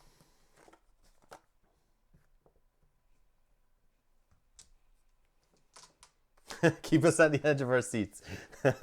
I'm putting on a show. All right, so let's see here. So we did the top part, right? Yeah, so we just get a progress point. So we're at 1, 2, 3, 4 progress out of the 7 we need. And we get 2 training points, which definitely a dex. And I kind of want to go for blitz, but I think I want to try gut. I haven't used the gut die ever before, but I kind of think that sounds fun. But then that involves with me like running away from my opponent, because if they never move, then it's like they're never doing that true damage. But it could be fun to just gut a guy and run away. What do you guys think? I want some opinions at this point because, like, when I played with him yesterday, at this point, I think I went with a Dex-ish and maybe the second canister. No, I didn't do the second canister till I already had Blitz. But I went with Blitz because I really wanted Blast because I like the idea of non-adjacent damage. And Blitz was good, but I felt Blast was kind of like weak because being solo, the guys seemed to get all up in my business, and most of the time, there wasn't a non-adjacent baddie. Like, and in the Blast only hits for like two max, usually just one, and like one damage to a non-adjacent baddie. Wasn't really impressed. But I do want to try this like gutting and grabbing and getting and stuff. I've never really done that, so that's kind of fun. Let's see. George usually goes Blitz to Blast for multiplayer. You could try gut for fun. Yeah, I was thinking that, but I don't know. I just feel like, yeah, it might actually work better in solo because there's more space to run around. Oh, the directives. Totally forgot about the directives. I did take that earlier. Directive aggro, 100%. I love that die. That was fun. Yeah, I'm going to go directive aggro. I forgot about the whole non-dex, non-hydro. Yes, directive aggro for sure. Totally forgot about those 3 dice. I wasn't even thinking. Okay, so yes, we're going to do a dex, and we're going to do the aggro. Where is the aggro? It's not that one. It is number 15, this one. Yeah, that's fun. Because like worst case, it's moving me 1 or giving me a red bone, like whatever. But most of the time, it'll get me at least 1 damage on somebody. And it doesn't cost dex or hydro. So it's like, that seems like value to me. You only have 2 attack dice. Yes. Yes, I do. He's the tank. Give him a break. Yes, I'm definitely tanking up with him. That's why I went defense right away. I think that's fun. Because it's that whole rounding up. Whenever I see rounding up in a game to your advantage, take advantage. Like 1 extra training point there gives me 1 defense at the start of every battle because you half it and round up. And if I think I'm going to do like 8 battles in this playthrough, that's 8 extra defense I have through that whole play just for using 1 training point. Which, yes, you could argue like just take a health rob in that case, but defense can be replenished easily without wasting power converters or recovery phases, but I'm going to do that right now anyway. Okay. So that's what I took. Recovery phase. We'll heal back up to 3. On to day 5. Plus with an 8+1 now. 5 defense to start every battle. Suck it. All right, we got Spawn Spearing. So little is known about the Crown and their recent proliferation in the Ciberon that attempting to avoid them is a difficult venture. Case in point, it's Krell spawning season. No book or almanac in Daylore could have pinpointed this particularly dangerous time of year, and now we floated right into Crown spawning nest. The Crown here are still small and non-threatening. Soon, they'll leave the nest and begin to assert their dominance over Daylore's waterways. Of course, slaying what we can as we float by will make the reign over the river just a little less oppressive. So only one option here. It's peaceful. What's the deal here? Let's poke some Crown. Place 5 Crown face down on starting positions.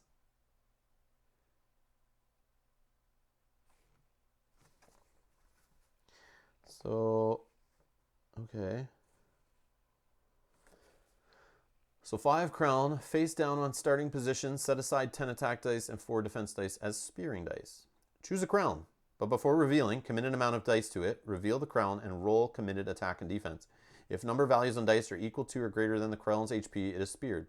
Continue this process until no more spearing dice remain. For each Crown successfully speared, Gearloc gains 2 buff HP.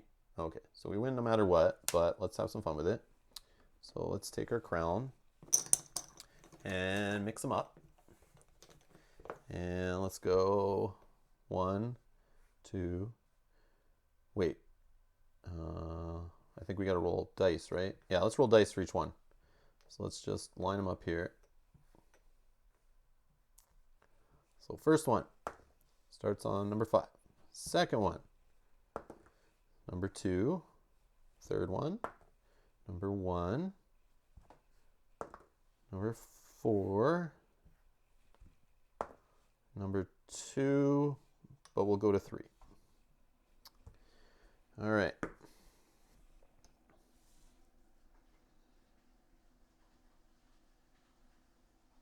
I guess it really didn't matter, but that does help randomize it. So, okay. So 10 attack dice. 6, 7, 8, 9, 10. Okay, defense 4. Where is it? 4. 4 defense dice. Okay, so we know there's like a 5 HP in there. There's a couple 2s, I think. Some in the middle.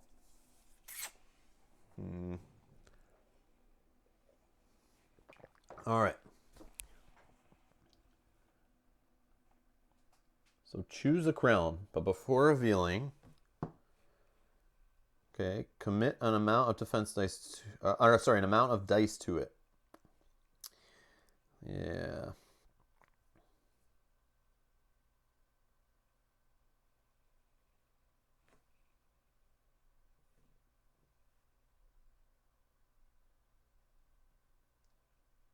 It sucks. The 5-pointer though, like it's like, So we have 5 of them. So if we put, 2, 2, 2, and then one gets just 2. Let's gamble. We'll just roll 2 dice on this one. And it's a 2 healther. But yeah, we didn't spear him, so he's alive. This one we'll commit this to.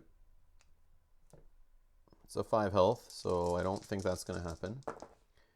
We got 3, not speared. So let's go for this one with 3 more. 4 healther. See, I didn't remember all the values, so it's like, oh, Dragon was letting us know. There are 2 5s, 2 4s, and a 2. Yeah, so I should be going a little higher. 2 5s, 2 4s. Oh, man. Okay, so I should have concentrated. I remember I messed this up the very first time I ever saw this one, and then the next time I think I did it right, but I totally forgot. What do we got here? 2? Not enough. Okay, so let's just try to get 2 buff HP, and we'll roll all the dice on this one. And it's a 5. We may not even get it. And we don't. We get 2. Literally, I roll 6 dice, I get 2. All right, so we just don't get anything. That's fine. Big waste of my time. All right.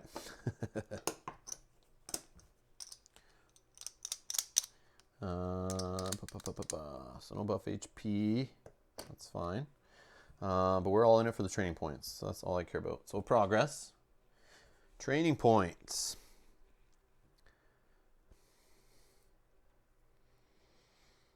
Health. Gut. Blitz. Second canister. What are we on? We're going into day 6.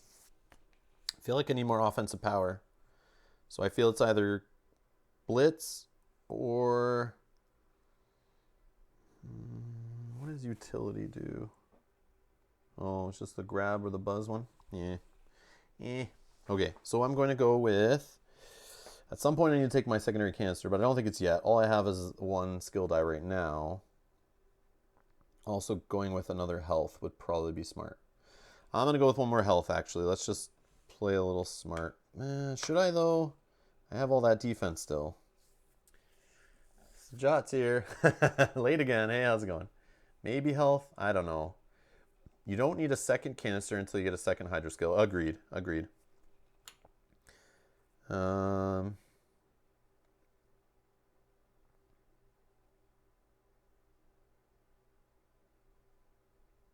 I'm trying to play the long game, play defensively, fatigue round, and all that kind of stuff. I should probably go health. Yeah, we'll go health. And then the next training points, I think, should be like blitz and secondary canister, or gut and secondary canister, I think.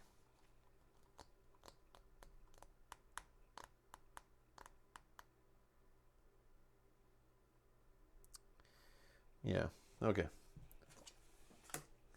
And then recovery, we're already full. Let's scout.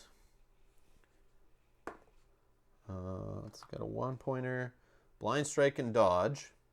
2 health. Yeah, I'm not worried about that guy. He's fine. He is fine at this point. If I got him early, when I only roll 1 attack die and had no skills, I would definitely dump him to the bottom, but I think we're okay right now. Problem with gut, it doesn't work on ranged. Yeah, that's the... I know, you got to be adjacent, and you got to apply the bleed die, so you hope this works out.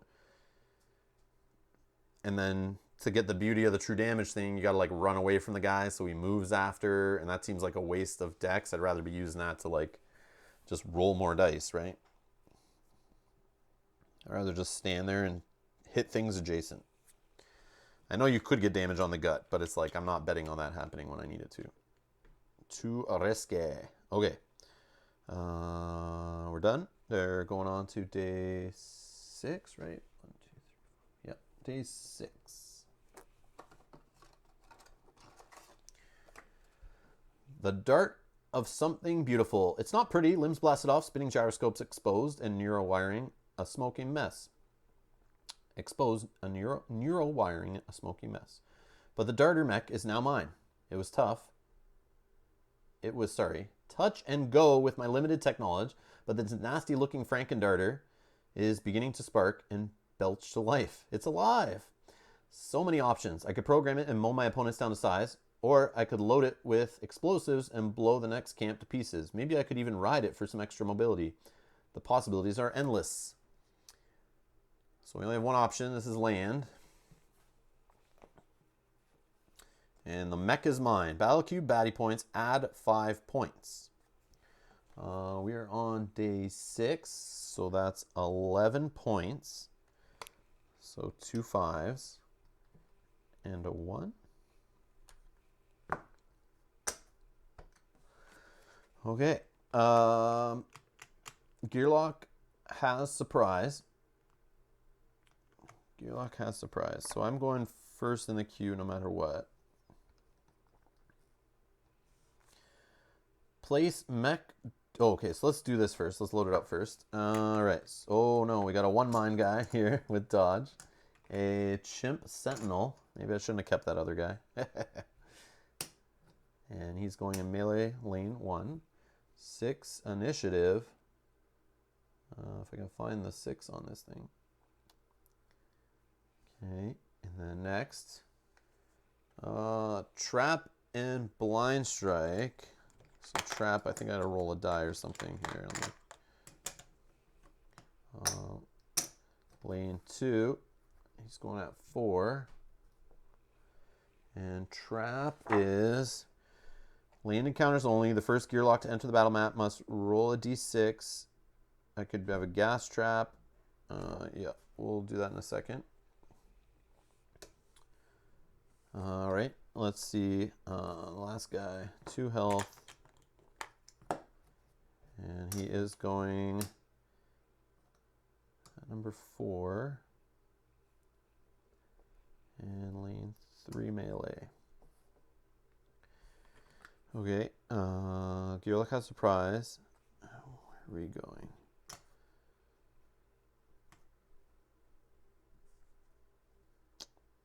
So we're gonna have Mech Darter, who is in here somewhere.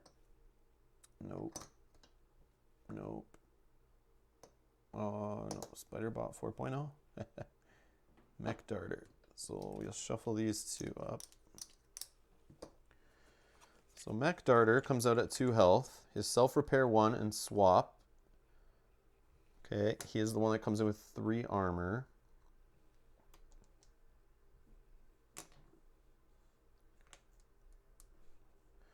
Okay.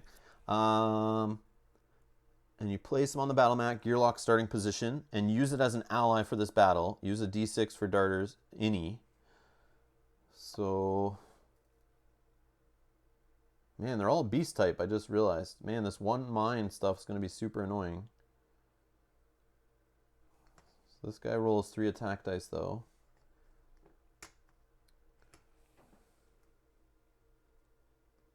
And 1 mine on this unit. Oh, rolls 1 attack die against this target. And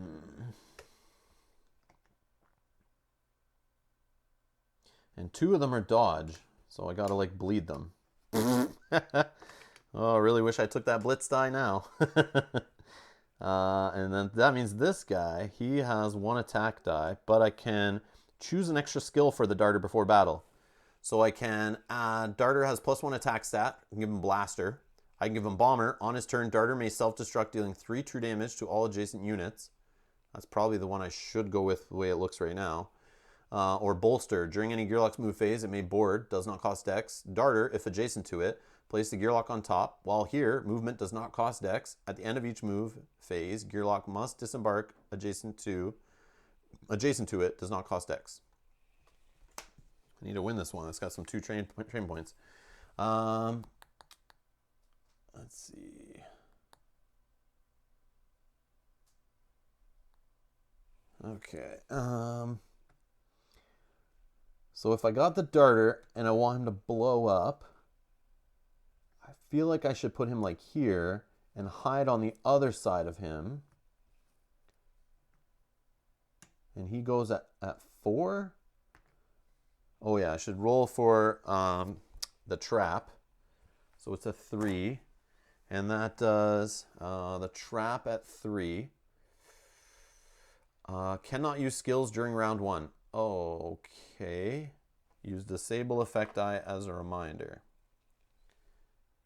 That's fun. Okay. Now this guy is going to be for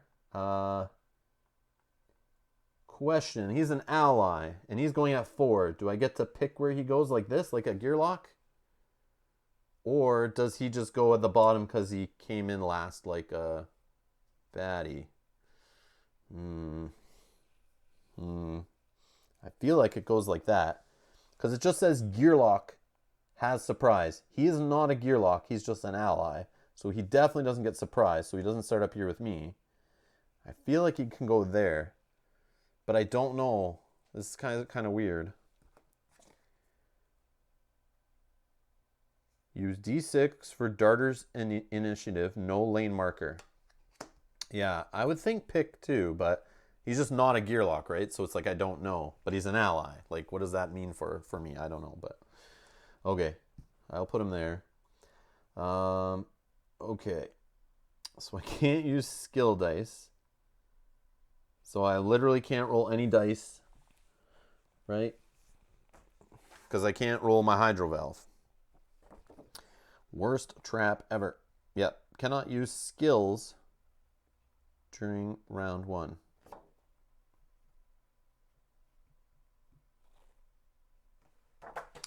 Okay, so let's do our start of battle.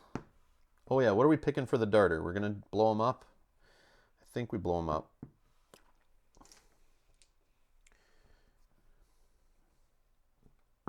We got our innate +1, so we'll load up some defense. Allies before baddies alphabetical. Okay, I'm down.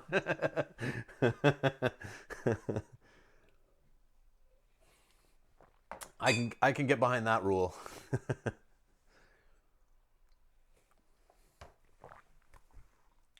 Okay, so I can't roll anything on my first turn, so that sucks. But if I do the bomber, on its turn, darter may self-destruct, dealing 3 true damage to all adjacent units.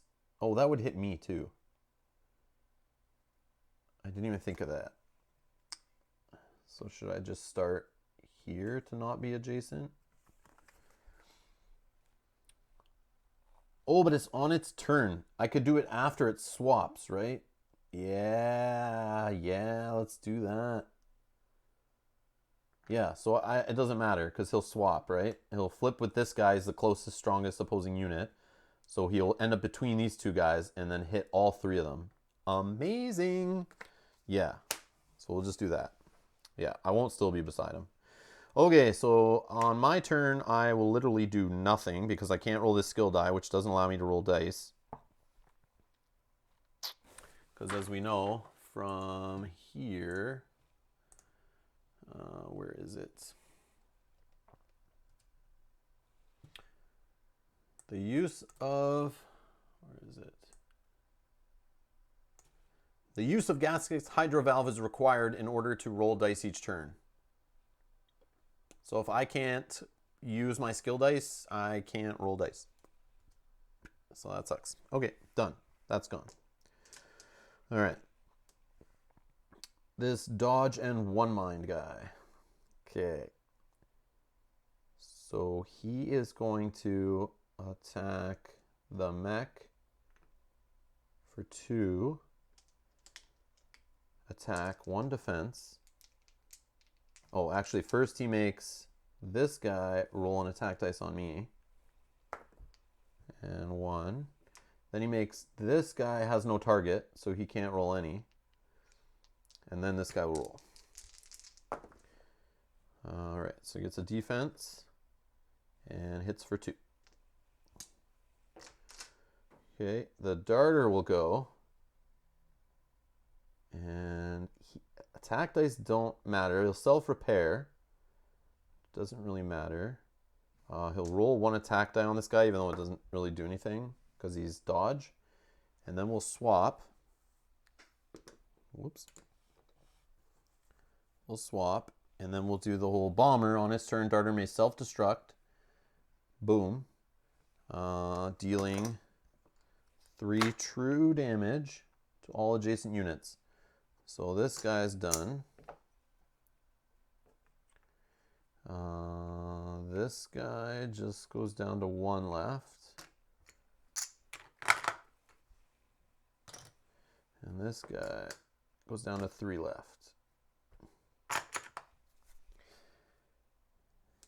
This guy will go no blind strike. 1, 2. He's going to roll 3 attack dice, 1 defense. He gets 2 hits in, 2 bones. He has no backup plan.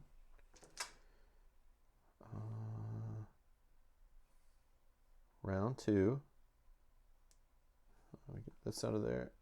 So I can go...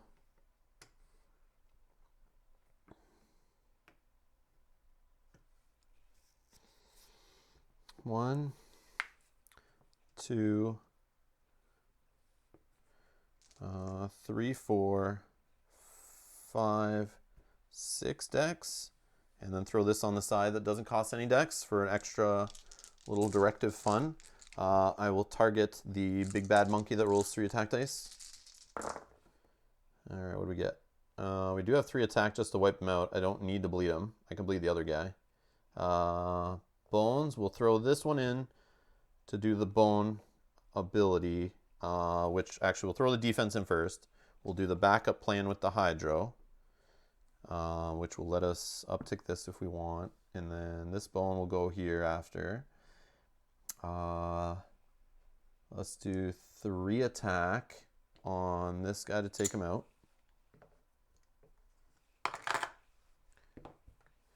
Okay.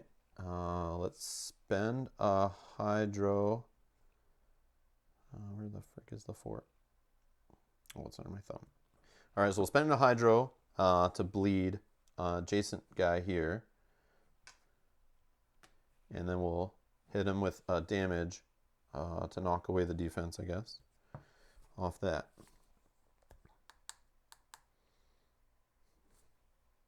He will go.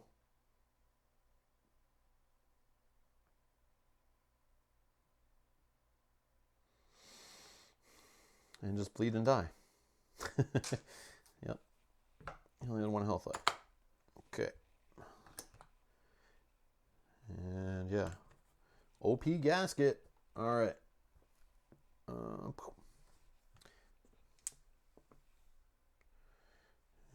boom. Boom. All right. Sweet deal. Rock that one. Okay, so progress. 1 away. 2 training points. What do we say? I always forgot what I was saying. Blitz and... blitz and a canister, right? Yeah, blitz and a canister.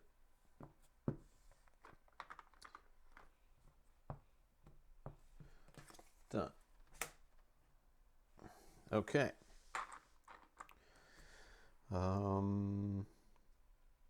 Recovery, we're full.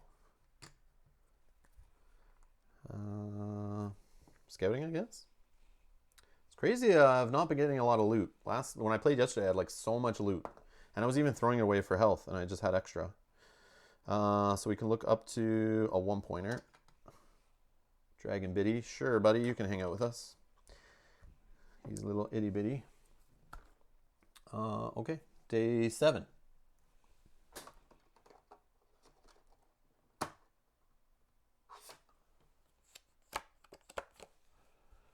Halved Raft. It's exciting theater, but I wouldn't recommend watching 2 entire logs of your raft get sheared off by the rocks, or off on the rocks. They call this area the Ciberon, the Narrows, and I know why. It turns out that half the raft can still stay afloat, but the shore is absolutely on top of me, and the current through this channel is feeble and slow. Any creatures with bad intentions would have no problem effortlessly hopping onto my raft. My quandary now is if it's worth it to commit my extremities to the water in order to get this float moving faster. The waters may be calm, but there is still krellin about, and I happen to like my hands and feet. So it's going to be water.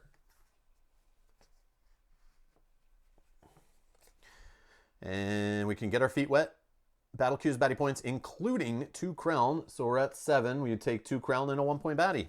And it'd be our Dragon Biddy. That wouldn't be too bad. Use only 2 lanes. It's supposed to be lanes 1 and 4. So it's just these 2 lanes. There is a typo in my copy here. I have like first edition, so it's not corrected. And 2 baddies at a time. Also, use only krellin starting positions 1, 3, and 5. So we're just using literally the left side of the mat here. Play as if 2, 4, and 6 are already occupied. Start Gearloc on krellin starting position. Stay ready for action is the second option, where if we have an extra training point there, which I probably want to go for. Battle Q's baddie points, add 3 1-point baddies. So let's think. So that's no krellin. It's still water. We'd be 7 points, so a 5 and 2 1s. If we add the 3 points, it's just 2 5. Oh no, it's adding 3 1-points. Sorry, adding 3 1-point baddies, not adding 3 baddie points. So it would be a 5, 2 1s, plus 3 more 1s. So a 5 and 5 1s. So, yeah. Hey, Neil, how's it going? We're on day 7 here, just deciding which side to take here on a halved raft, where we're only going to play on half the raft. Oh, I guess we only play on half the raft if we pick the first option. Oh, no, we do it on the second one, too. Use only lanes 1 and 3, but it should be lanes 1 and 4. And a max of 2. Oh, it's max 2 baddies at a time. Yeah, let's go for the second option. Yeah, second option for sure. Yeah, I forgot about it. It has the same 2 max baddie thing, right? Oh, no, this one doesn't have the 2 max. Oh, yeah, it does. Yep, 2 baddies at a time. Yeah, let's do the second one. Let's go crazy. Yeah, I want that training point. I want it, and let's do it. Okay. So Battle Q's baddie points. So we said a 7. So a 5 and 2 1s. Which we know one of them's a Dragon Biddy. Okay, then it's add 3 1-point baddies, which is our rest of our stack. We'll put those on the bottom. And we're going to only use these first 2 lanes. So I'll just put this card on here to kind of block so I don't think of even doing it. Okay. Well, let's start loading it up, right? So we're just going to use 2 baddies at a time. So our first 5-pointer is a Dragon Juvenile. 5 health, 4 initiative. He's got bleed. I have to just check. I'm assuming that just puts a bleed die on you, but it's been a while. Let's see. Bleed is put a bleed effect die on target. This unit takes 1 true damage at the start of its turn, lasts entire battle. Well, that's sucky. If only I was immune to that. Oh, wait, I am. All right, so this guy is going to come in here on, he's ranged. Careless 1, so he's always losing health. It's not even on the backup plan. So he's always taking a hit to himself. But 3 attack, 2 defense. Wow. So the range blue position is right here for lane 1. And he's going at 4. Hopefully I can go before that guy. But, I mean, it's not the worst thing. And this guy, Dragon Biddy, we all know, who weaken. I don't care. I'm immune to it. And he wants to go to melee too, but he's just going to the other melee that's down here. No, he goes to this melee, sorry. Sorry, getting used to this raft again. And he's going at 4 also. Okay, only 2 at a time. So we have 4 ones sitting in the stack we still have to deal with. Where do we want to go? I feel like we need to take care of the guy rolling 3 attack dice. He seems like just a little bit more of a threat. Just a little bit more than the Dragon Biddy. So let's roll. And we got a 4 again. Woo! All right, so we're going first. Anything else? Yep, we need to start a battle now. Canister. And let's load up our innate +1 defense. 1, 2, and a 2. Kind of just want that extra defense stat just to put 3 2s in there. It just feels awkward putting that 1, you know. Just kidding. All right. Okay, I think we're good to go. No other little rules that we need to worry about. Just 2 baddies at a time. 2 baddies at a time. If we win, we get an extra training point, a loot, and a training point. Okay, I think we're good. All right. This may go a little longer, so I have to kind of survive. Hopefully I don't have to eat into my power converter. But we'll see. All right. Ready? Here we go. Gasket. So I'm right here at this guy. I will go 1, 2, 3, 4, 5, 6, and roll this on the side for fun.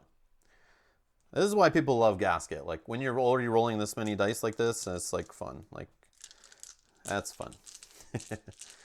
And he's already locked with defense. Like how can you not love that? Like it's so good. All right. Here we go. All right. I see some bones in there. So how do we want to do the bone thing? I don't need to use the hydro dehumidifier thingy. So I will just do the backup plan now to increase this. Then I will put these 2 in there as regular bones. So let's check here. So if I do the attack, that takes away 3, leaves him down at 2. So I don't need to bleed, so I'm not going to waste hydro on the cut. I will just use the blast, which will reduce this down to 4. And I will hit him for 2. And we kill the 5-pointer like he was nothing. Shouldn't you just be using the lane 4 marker? Now that would be logical and smart. But it just says use the lane. It doesn't say it literally use the marker, does it? Use only 2 lanes. Yeah, you're right. I probably should just use that one. But it doesn't say, so. Yeah, the card just says use those lanes, so. That's how I'm rolling. But you're probably right. Okay. Let's see. So now this guy's going to go here. Weaken, I'm immune to it. Doesn't matter. He'll roll 1 attack die on me. Hits me for 1. End of the round. We'll add another guy in. So, yeah, we'll just... Well, I guess we'll use lane 1. It makes sense anyway still. But when this guy dies, I'll go start using lane 4 marker. I'll just change it up. Okay, so this guy wants to come in melee position 1. It's open. Bottom of the queue. He's got Hardy. It is our plated kobold. So Hardy, 1 attack, 1 defense, 3 health. Seems like a good guy to put bleed on. Okay. Round 2. Gasket. 1, 2, 3, 4, 5, 6.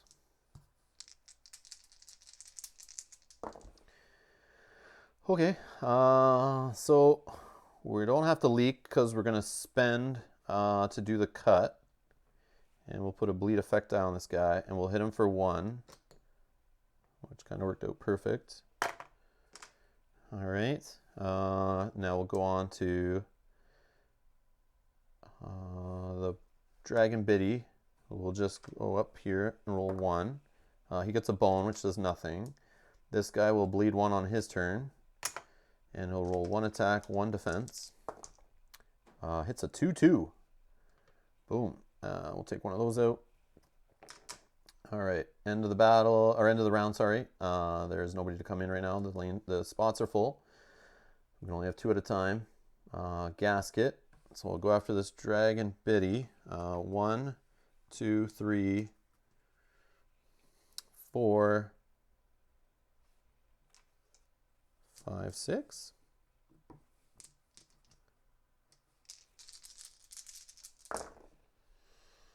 So we just kill him for 3 with 3 attack, no problem. We don't even need to waste and use the Blitz and waste some Hydro. But the Hydro will drip anyway. Oh, can we use Blitz actually on an adjacent person? Energy Arc. Deal number damage to adjacent unit. Oh, cool. Yeah. Okay, so sorry. We will put that back. Because we're going to leak anyway, so let's do it. Either way, it's good. So we kill him with the attack dice. Attack dice are resolved. We'll just throw this 1 defense in here. I don't know what the value was, and then I bumped it, but whatever. It's gone. So he's dead. And then I'll use this one, going down to 2 here, to do 2 damage. I guess it doesn't really matter, actually. He's going to bleed out. Oh, whatever. We'll just blast him. Blitz him, whatever. And this one's gone. Okay, next guy, he'll bleed. He is dead.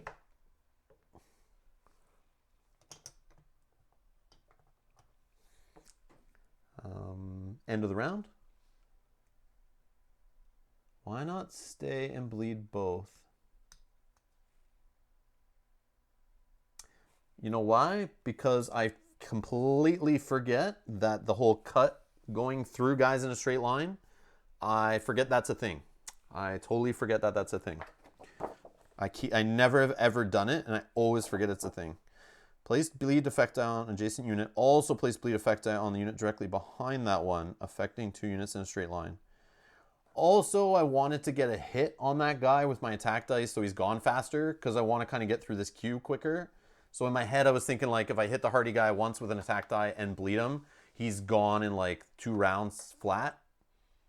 And I wasn't really worried about the Dragon Biddy. I got lucky and kind of one-shotted him anyway, but he would have died the same speed. But yeah, you're right, Cohen. You're right. Thank you for reminding me. All right, so let's bring in these 2 guys here. So we have a Kobold Collector with equipment. 4. That does increase attack stat by 1. So he'll go into lane 1 right in front of me here. We'll put an attack die on us to remind us that he is attack 1. And we'll use the 4 lane marker now. 2 health, hardy compound, kobold tenderfoot. Compound means he's going to be attacking for... Did I switch to the right round? Should be round 4 probably now, right? Or did I already switch that? Whoops. What happened so far? Yeah, I think we're going into round 4, right, guys? I'm pretty sure I just forgot to switch that there. Oh, I'm still at end of round. Yeah. I'm at end of round. They come in, so he will be hitting for 4. Yes, we're going into round 4, 100%. But this guy will come in on the melee position for lane 4. Bottom of the queue, bottom of the queue. Gasket. So this guy, we don't want him hitting us twice. This guy's going to be rolling 4 attack dice, though. 1, 2. 3, 4, 5, 6, 7, 6. Yeah, that's it. 6. Directive die is still locked up. Okay. So backup plan, we're going to be forced to use the dehumidifier thingy. So let's do, so 2 attack is, he's hardy. So we'll take away 1, which is perfect. That's what I wanted. We'll spend a Hydro to throw a bleed die on this guy. So he dies at the start of his turn. I don't have to worry about 4 attack dice. This will make Dehumidifier pop off. That will return back to its skill slot. This is gone. This returns. Which I can set one of these to 2, and I get back a Hydro.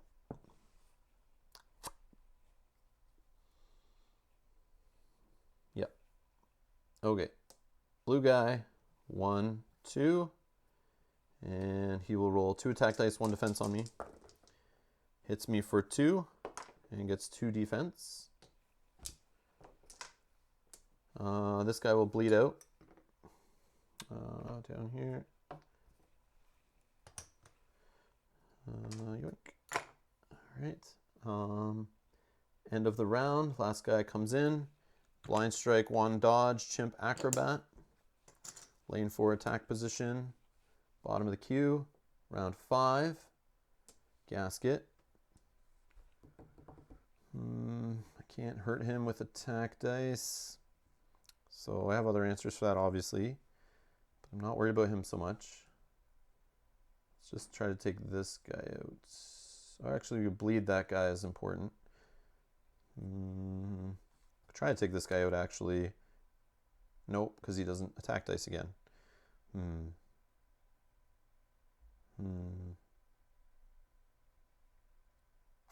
Okay, either way. 1. So we'll target the Kobold Collector. 1, 2, 3, 4, 5, 6. And we'll throw in this one. Whoops.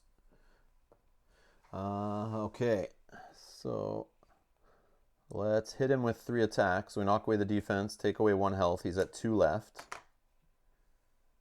So those are resolved. Let's throw a defense die up in there. So I guess we blow away the monkey with the blast, or the blitz, or whatever it's called. We lose 1 Hydro.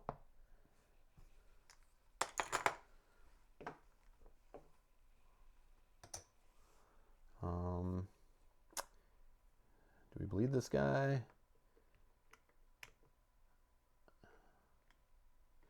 Does it matter, really? He'll just die at the start of the next round. Oh no, I want him dead on this turn. I don't want to lose health. So let's just, yeah, let's go with it. We can lose Hydro. We got some to spare. So we'll lose 1. That will return there, I think. And then we lose 1 off this one. Go down to 4 to do the bleed. So we spent 2 more to do the cut, which will throw a bleed on this guy. I'll use this die to deal a damage to him. And we don't drip because, whoops, we don't drip because we already spent some Hydro this turn, right? Then it gets to his turn and he just bleeds his last health and we end the round so we don't go into the fatigue rounds and I don't have to lose any health and worry about recovering. We still have our 4 health. Right. So, boom.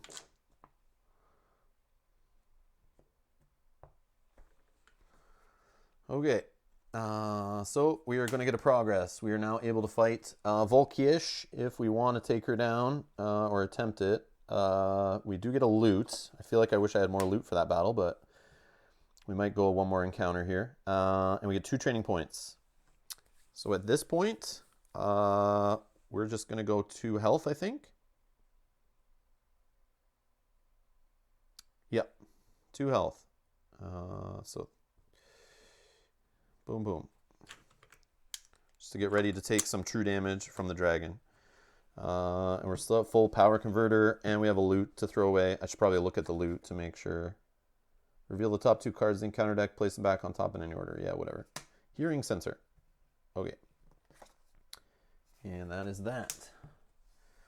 We probably, I feel like Volkash, we could fight right now, because even if, let me think. So she is 7 health, could be rolling defense dice to break through, and has thick skin.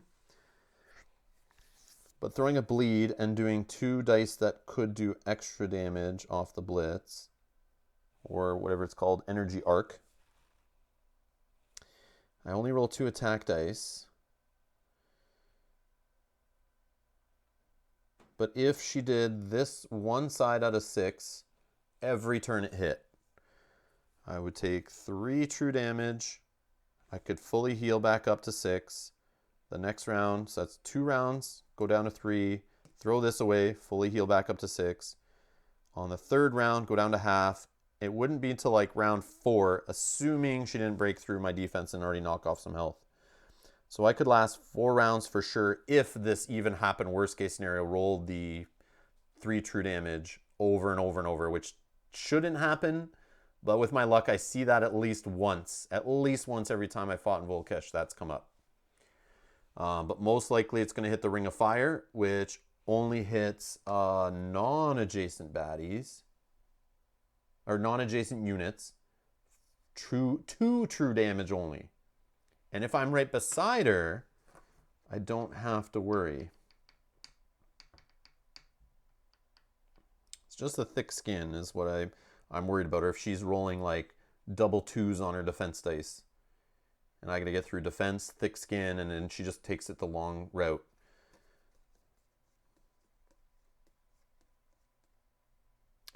And I could do the gut. Would be interesting, right? To deal 2 true damage and run away. Would be fun if I did one more encounter, got a gut, and like my final health. Then I think it's like 2 overkill, and maybe I get another loot. Then that means I last another round against her. I think I do one more encounter. But again, I could lose that encounter and maybe get nothing out of it, which has happened before.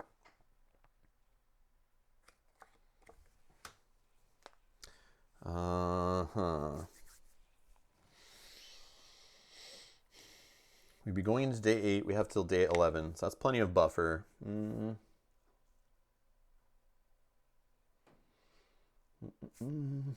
Yeah, I kind of want the gut. I think that would be like seal the deal. It'd be way too easy. You bleed her, then you gut her, and then you just run from her. And she runs around bleeding every round and true damage for every point of movement. I think that'd be like way too easy. Yeah, I think I can do an extra encounter too. What time we got? 4:48? Yeah, I got time too. It's not a big deal. I'll do another encounter at least. But yeah, I might do 2 if the next one I don't get what I want, like kind of idea. But yeah. All right. Recovery. Let's scout. 1 pointer. I don't know what happens here. If the queue's empty, I think I got to shuffle it up, right? Or do I just not scout anything? I don't know. But either way, it's got to get shuffled. Because we're going into day 8. And we're going to need some 1-pointers anyway, right? But yeah, George, what do I do here? Should I have shuffled it already once the queue was empty? Or do I have to wait till I need to draw from it? And is now considered drawing when you scout. Shuffle, yeah. Next is Tyrant 1. Tyrant 1 for sure. Shuffle, yeah. And still scout? Do I still scout off of it? I would assume so, right? Yeah. Dragon Biddy. Yeah, buddy, you can hang out. No problem. All right. So that's recovery, day 8. And let's see. Tyrant. Through the fire and the flames, scanning the devastation, it appears Volkash is asserting her dominance in a territory dispute, attacking anything that moves. Her silhouette is all that is visible, perched on a peak above the battlefield. Her fire blasts shine in every color imaginable. Everything is aflame. A human skeleton lies frozen in time underfoot. The brave knight looked to be in the process of putting on some undamaged armor. The armor is a bit oversized for small creatures, but it should prevent immolation. There's barely time for a nod of respect toward the poor charred pile of bones before the enemy, already aflame, marches forward. One option. Ooh, 2 training points and loot. And is this another one of those ones where I get to wear this as loot, so I could take this as loot also? Yeah, this one counts as loot. Okay, so Forged in Flames, it's on land. Let's flip because I have made the mistake to not flip before and just start playing and totally forget. Battle queue baddie points. Add number of points equal to party size. So we are on 8. And so that would make it 9. 9. So 5 and 4 ones. All units in this battle have the skill Engulf. Engulf. All damage rolled also hits all adjacent units to target, including self if applicable. This will be fun. Choose a Gearloc to wear armor. This Gearloc is immune to damage from Engulf.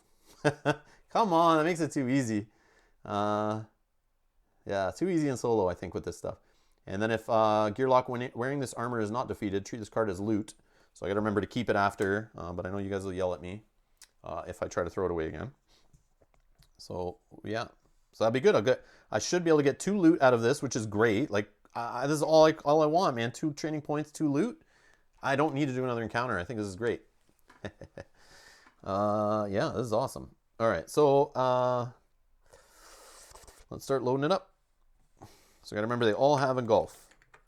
So we got our Primate Trapsmith again, 6 health, 3 attack, 1 defense. Goes at initiative 4. Lane 1 melee. He's got Trap and Blind Strike.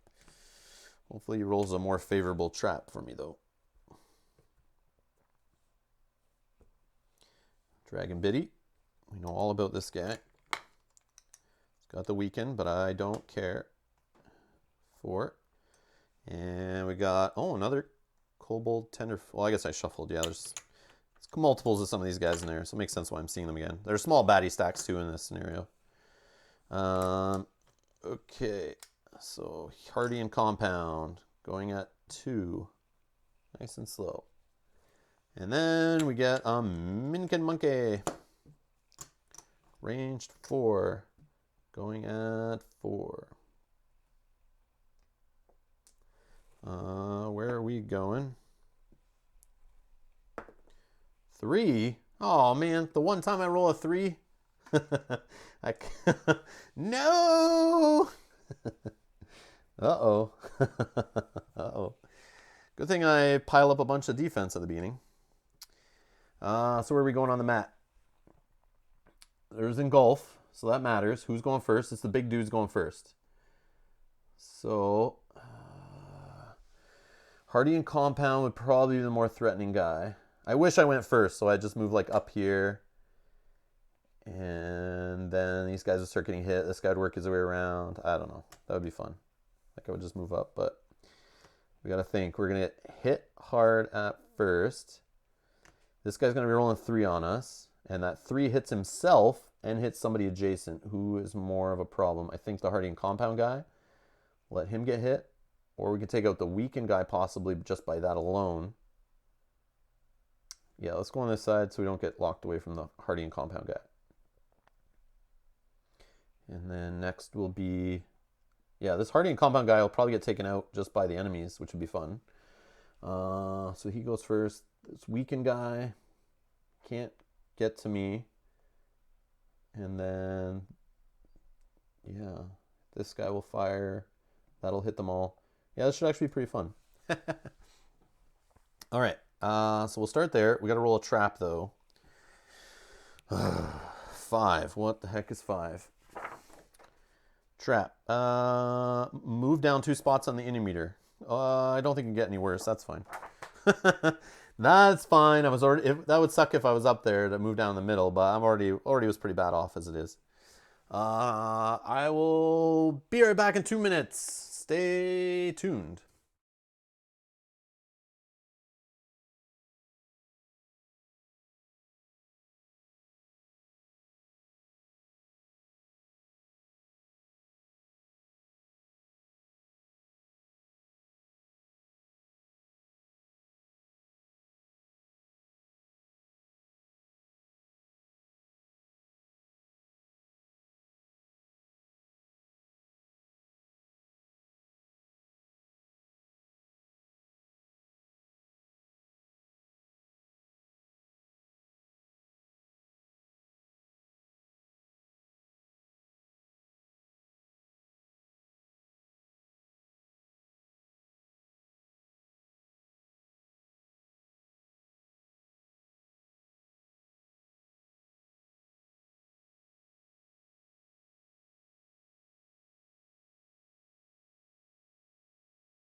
All right, we're back.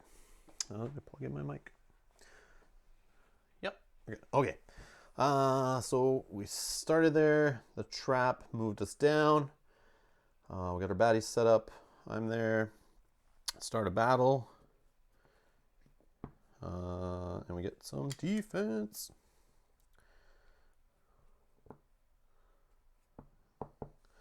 All right.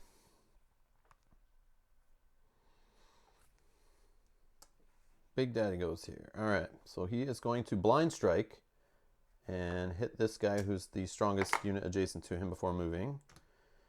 And then he will move up. And he will roll 3 attack, 1 defense. Whoops. Puts a defense on him first. Hits me for 3. Engulf.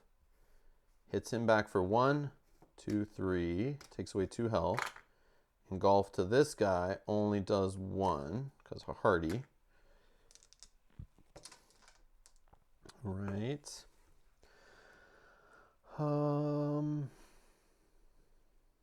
Next is purple. He is going to go 1, 2. Nobody to target. The Minkin monkey is going to roll on attack and a defense on me from range.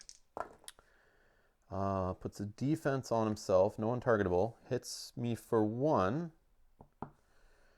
Engulf will hit this guy for 1 and take out the hardy guy.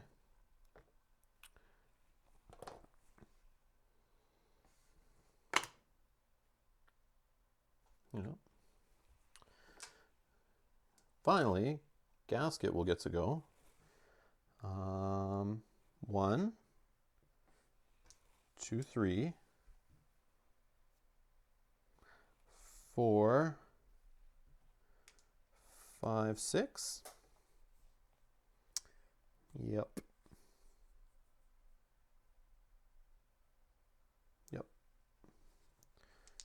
Oops. Oh, and this die. The directive die. Gotta roll that. It's fun times.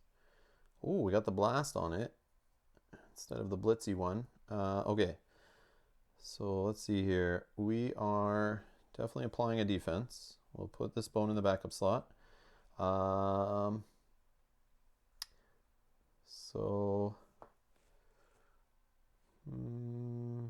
just do the 1 damage. This one doesn't cost Hydro, right? So we'll just do 1 damage to this guy. I don't want to take his defense off so he has a better chance of becoming untargetable. I'll just hit the Dragon Biddy there. For this one, we'll lose a Hydro. What was it? A 2 or a 1? Shoot. I forget what it was, but I'll just do 1. I don't remember. I picked it up and turned it by accident. Okay. Then we'll hit him for... Did I take off the right guy? I'm taking health off myself, aren't I? Jesus. Get it together, man. All right. 1, and then... Did I take... Man, I don't know what's happening. All right. So 2 attack and 1 damage. So this guy's dead, right? Yeah. Yeah, he's dead. He's dead. 5-pointer. 1. Blue die. Attacks resolved. I already used Hydro, so that doesn't drip. End of the round. The last guy in the queue comes in. It's a Chimp Halfwit. Coming in lane 1. Melee. Bottom of the queue. He has Blind Strike and 1 Mind. Okay, round 2. Purple. This guy's 1, 2. And he'll just roll 1 attack die on me. Hits me for 1. Take away a defense die. This Minkin monkey will just roll an attack die on me. Oh, engulf. Engulf hits this guy back. Kills this one. Forgot about the engulf. So this guy will go. He'll just fire on me. Hits me for 1. Defense gone. Gasket.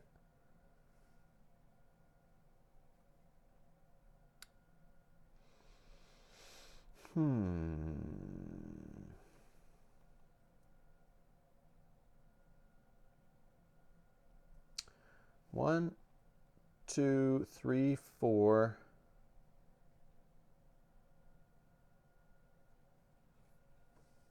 Five.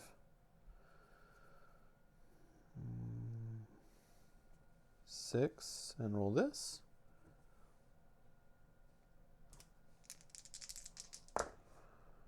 All right.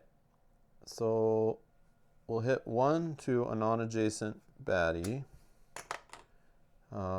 We will apply the cut, spending a hydro to bleed this guy. Don't drip. Let's use hotfix backup plan. We'll add a defense die. And we'll end it there. Then this guy will go. Blind strike, nobody next to him. He'll move. He'll do 1 mind, where this guy will roll 1 attack die against me. It hits this, and then engulf hits the guys adjacent to me. Oh, sorry. Defense on this guy. Defense. He doesn't lose a health. He has a defense die. Okay. And that's that. And then this guy will roll a defense on his turn now after he did his skill. And gets 2 defense. Okay. End of the round. Nobody to come in. Round 3. This guy will bleed 1. And he's going to roll an attack and a defense on me. Takes a defense. Hits me for 1. And then he gets hit back by engulf. And this guy gets hit by 1 from engulf. Gasket.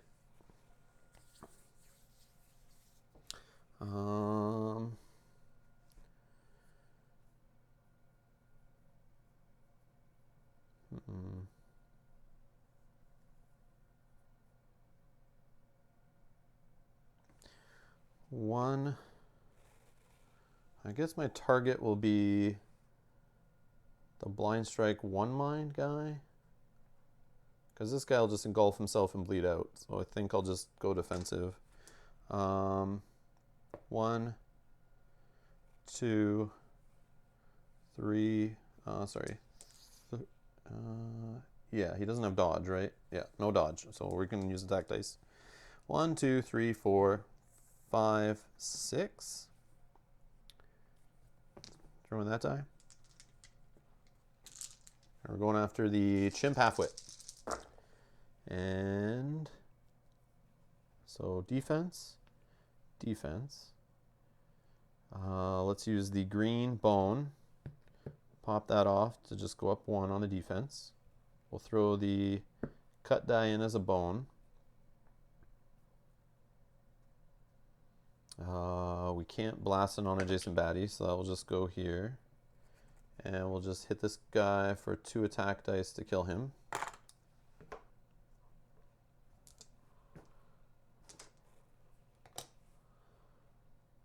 Round 4. This guy bleeds 1. Rolls 1 attack, 1 defense. 2 attack. Oh boy. So he gets a defense of 2. He hits me for 2. I block. Engulf will hit him back for 2. And now it's my turn. So 1, 2, 3, 4, 5, 6, 7. Yeah. We definitely kill the guy. I don't care about bones or backup plans or anything like that. So yeah, we'll just hit him and kill him. Done. Boom. He'll go home. Go home. Good. Back here. 5 and 5.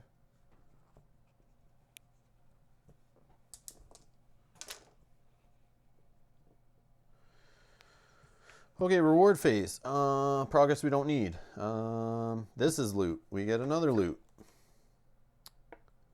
Dragon scales, that's a good one. But It is not heavy, so we're okay. We can have 3.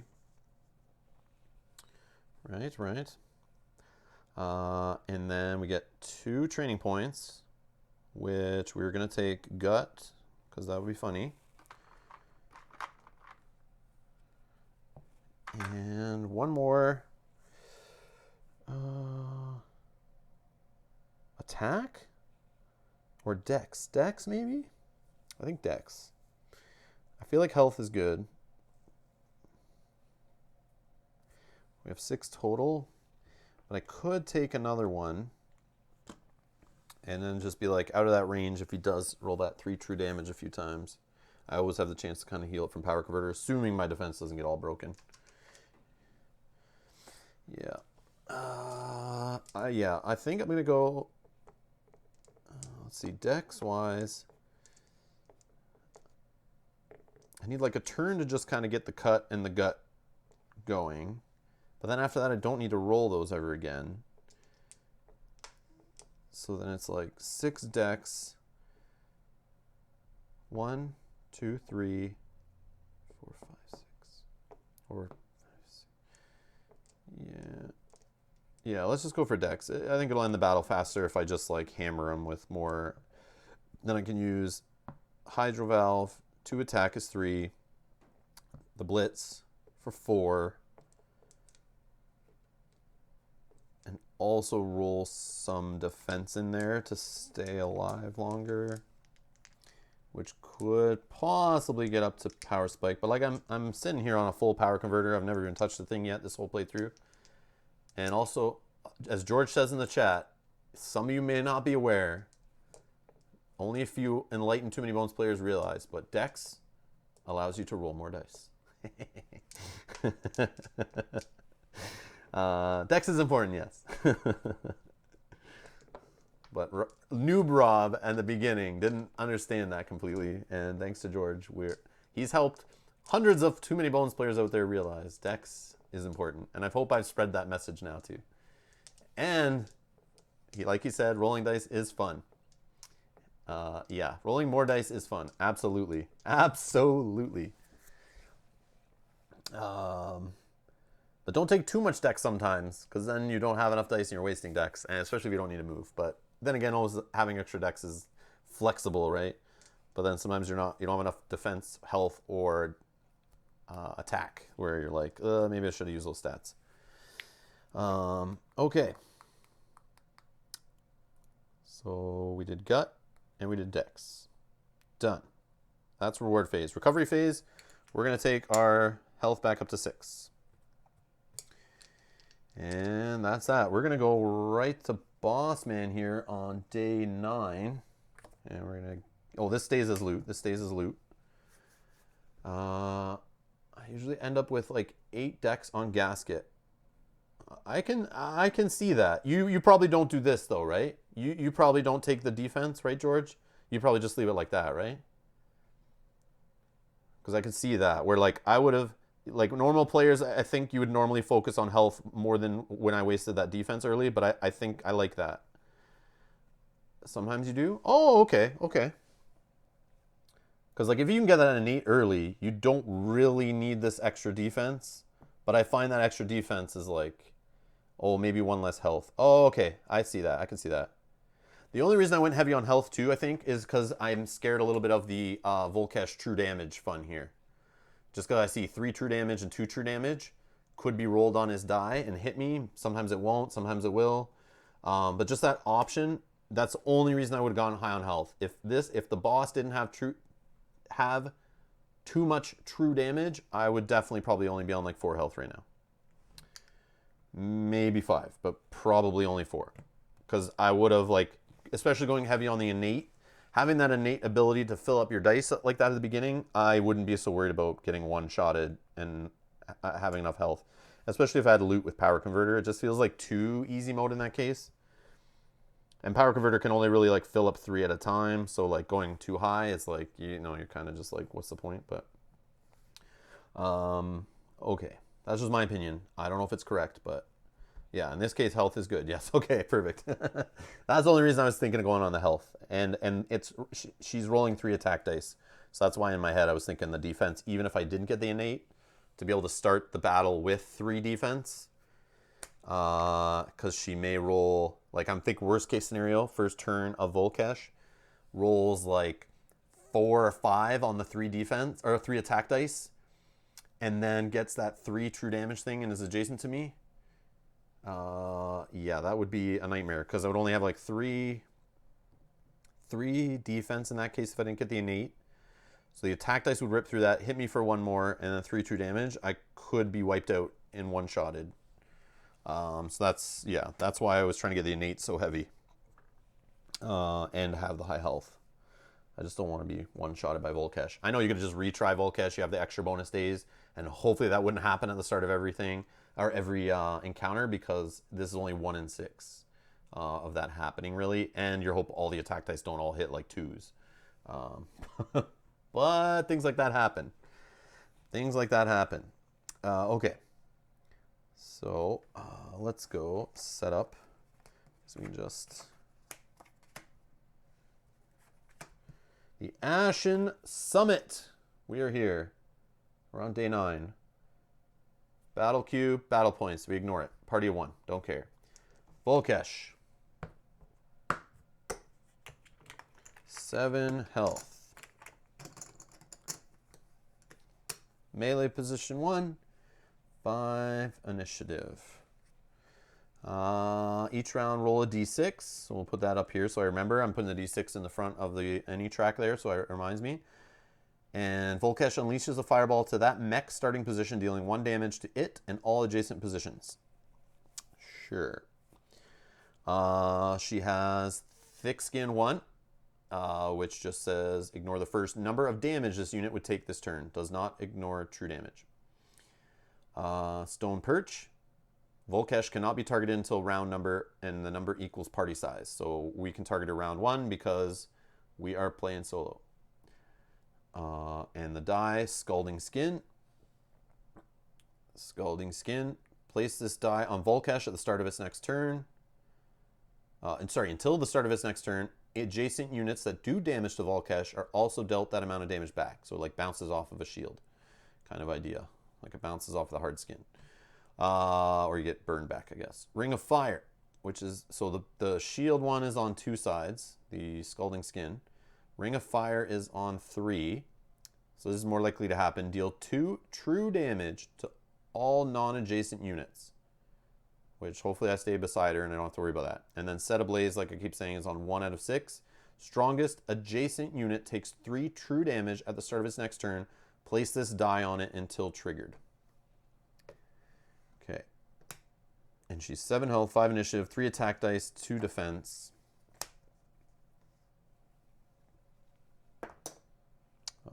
So we're going at 3.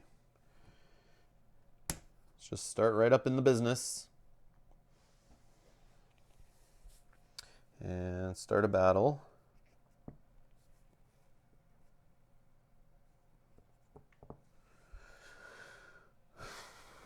Alright, let's rock this dragon.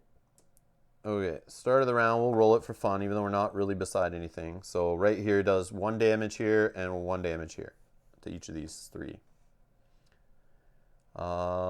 George says, off topic, are you doing any solo Spirit Island with Keeper? Yeah, I am. I just didn't schedule this week. I just wanted to try Gasket. I was staring at them both on the table and wanted to do one or the other for Friday's live stream and just picked Too Many Bones. I just felt like I hadn't played Too Many Bones in a while and I felt like I wanted to get back to the table. Spirit Island we played recently, so I felt like I could take a break on that one. But I'll schedule that for next week, George. I don't know what day. If you want to give me a recommendation for a day, I'll schedule it in. It's no problem.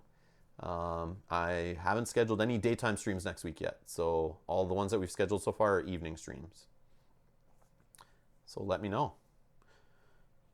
Whatever works for you. But yeah, I do want to do it.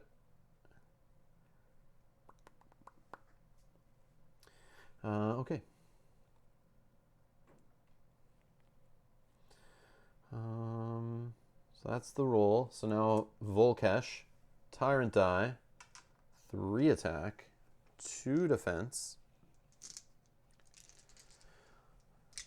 Targeting me, obviously. Gasket. So First is defense resolved. 2 defense dice. Then 4 attack. Boink. Just like that. Then Ring of Fire. Tyrant ability. Deal 2 true damage to all non-adjacent units. So I'm adjacent, we're good.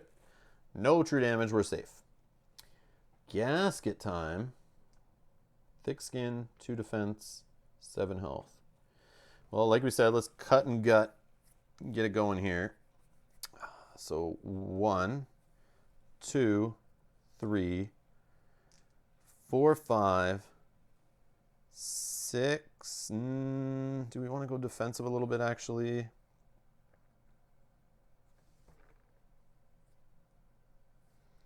One, 2, 3, 4, 5, 6, 7. And the last one here. 2 defense. Yeah, I agree, George. Later part of the week should be okay. Okay. Yeah, I'll schedule it for like probably maybe Friday. I'll probably do it for Friday stream actually again. Yeah. Okay. Like this is awesome. Rolling 8 dice here. 8 dice on day 9 feels good. All right. We got the cut and the gut. Is good. If we didn't get the cut, I'd be sad. I'd be really sad. But let's see here. How do we want to do this? So let's do 2 attack, which should take away the defense. And then thick skin doesn't come into play, right? Because I'm not doing any more damage, right? Oh, I am. This one here. So let's do the bleed one first. We go down a hydro for that. So cut. We'll add a bleed die. Okay. And then we gut, and this is just regular damage. Yeah, deal number damage. So we ignore this because of thick skin, or vice versa, however. But it does add, is it just this die? Place gut die on that unit until it's defeated. It takes 1 true damage for each position it moves. So we could do some fun and run away. Yes, we would get hit by her Ring of Fire, but I think that's kind of funny. Like, I want to gut her to death just because it's fun. Okay, so then we got 4 bones. So reprogram doesn't seem like a good play. So what I want to do is use the green first, which will, or sorry, green in the back. We'll spend it right away and just up this. And then we will bones, bones, bones. A power spike would be fun too. A power spike would be fun. Okay. That's that. Round. I just got to watch out about running to mech positions or near mech positions for the other effect. It'd be funny if I kept running. Lose. Oh, sorry. Yes, lose 2 more hydro. You're right. You're right. Thank you. Thank you. Thank you. Forgot about that. Yeah, for the gut. Yes, yes, yes. For the gut. Yeah.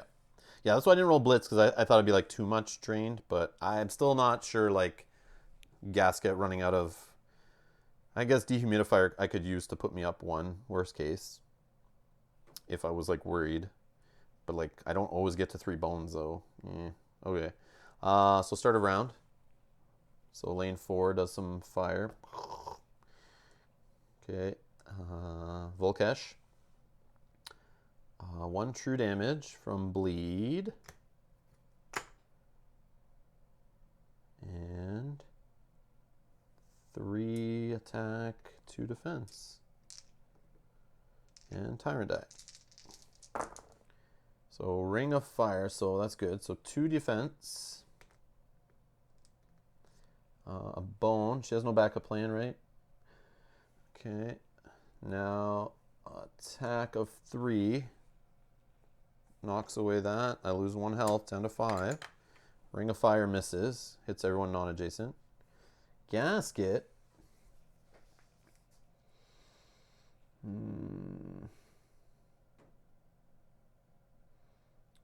she can move diagonal.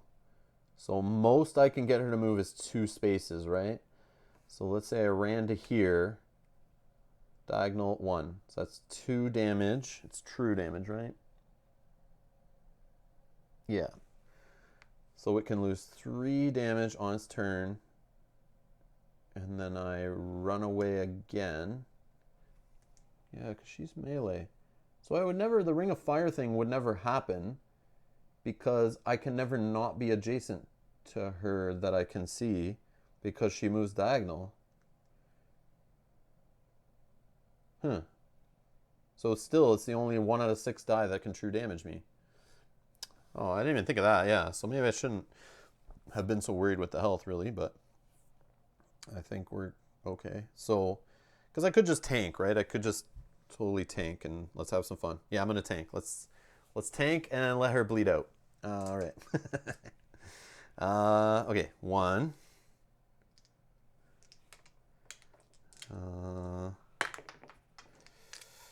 2, 3, 4, 5, 6. So I moved over here, sorry. 1, 2, 3, 4, 5, 6, 7. Sorry, that's better. 7. There we go. Let's hide in the corner and have some fun. So I get Power Spike doesn't do anything at ranged, I assume. Deal 3 damage to an adjacent unit and all units. That's useless. Reprogram also doesn't do anything. So yeah. So the green die is a piece of crap, and we'll go there. Reprogram, sure, gone. Or does it? Hold on. Reprogram. How is this worded? After applying the directive dice, roll and apply all available directive dice again. So since this is just a rules question, I'm not sure, but if I pop this off for 4, this goes back. I don't know the timing on it. This goes back. These are gone. Do I get to re-roll this because it's available now? After, because it goes back there. And it's... No, it's not available? Oh, okay. That makes sense. Okay.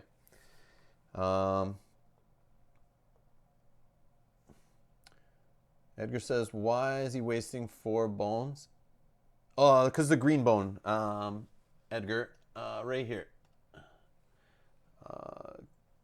So the green bone must be placed in backup plan and must use backup plan skill slot on this turn. I could hold out. I could force it with tossing a loot to keep it on the leaking one. Which, if I was playing more serious and not goofing around here in the final battle and didn't have so many days spare, if it was like final day to take down Volkash, I would be way more serious. And I would still be adjacent to her. I would be rolling attacking and blitz. And I would then, in that case, I would have forced the die to stay on this side. So that way I could get up to Power Spike and then Power Spike her next turn. But that's or Power Spike her right now. I probably would have killed her in this turn if I wanted to. I think, maybe not, but I'm being silly here. But anyways, so I was forced to because I rolled the green, and it's a control mechanism, I presume. Raining Gasket's ability to accumulate bones, so he rolls so much defense. Ah, yes. Better save, loot, and he healed and tank. Yeah, true.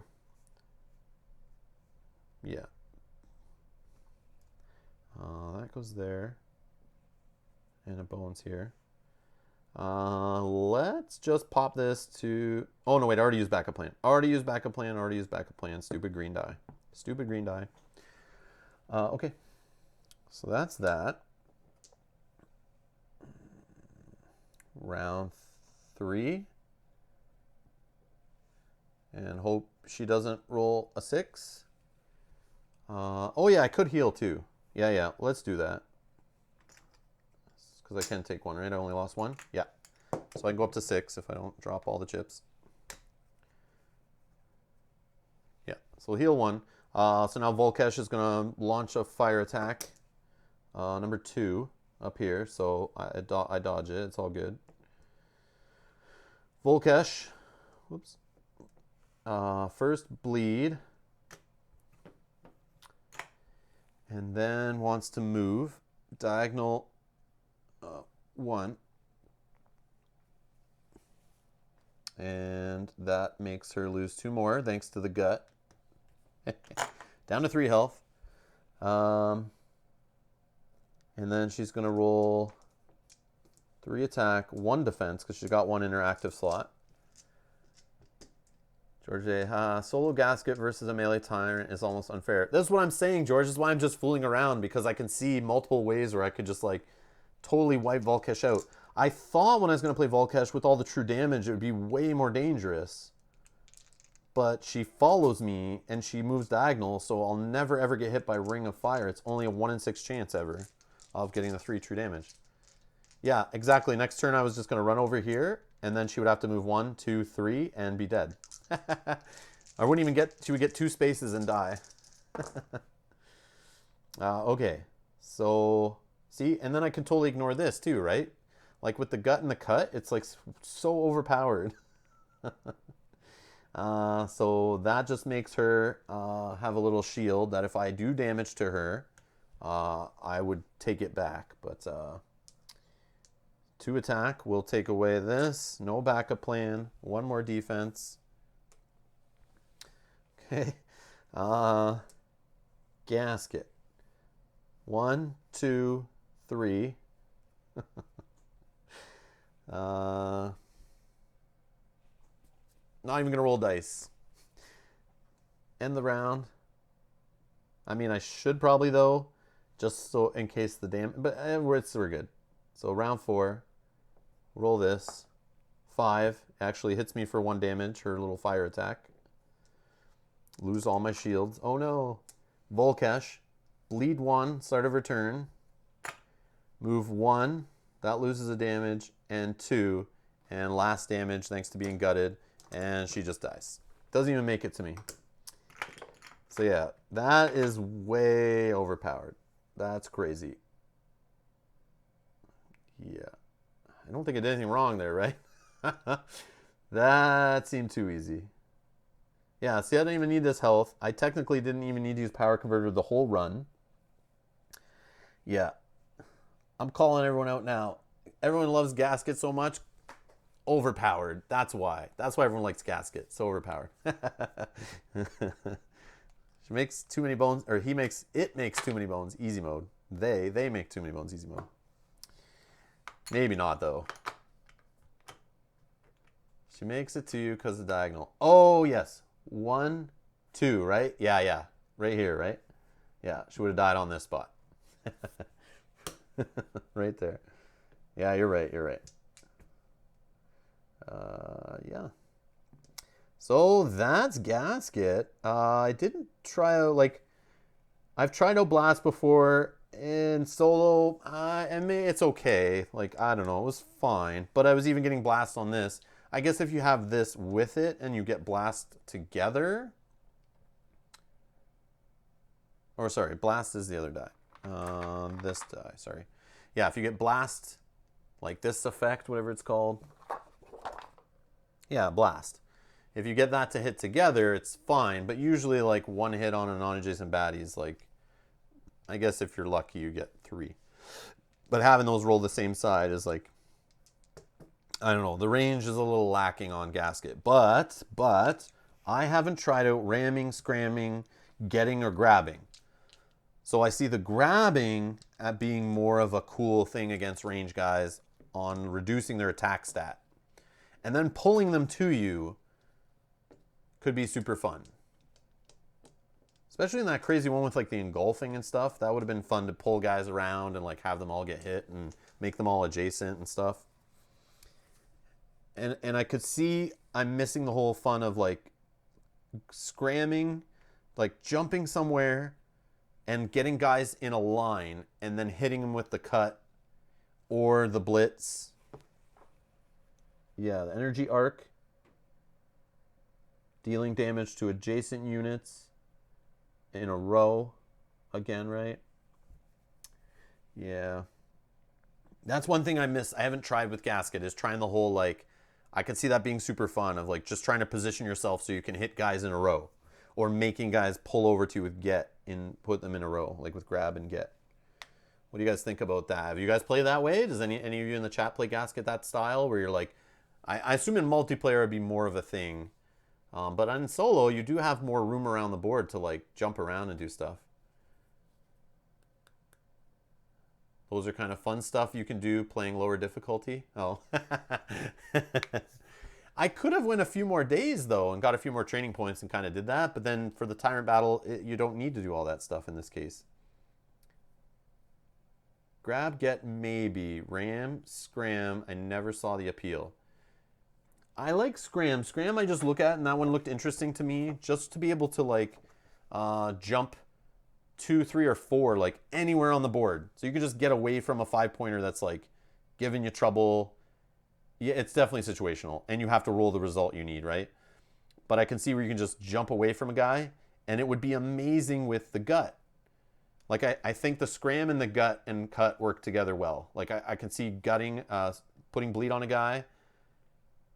I think it would just be better multiplayer though, just with like if you can get a 20-pointer going, and then you drop bleed on it, gut it, and then jump away from it. But then again, in multiplayer, the guy's probably just going to run after somebody else. Oh, and hydro limitations, yes. That is true. So you'd probably have to have a couple canisters there. Yeah, you're right. Yeah. But you could get, yeah. Age of Tyranny, this guy would be cool in too, though, right? Just being able to get more dice going. But then again, you'd be locking out some of these stars would probably get locked out from the scars. But then again, he has lots of stars. Lots of stars. Yeah, I don't know. But that's Gasket. I don't know. Gasket's really cool. Really different.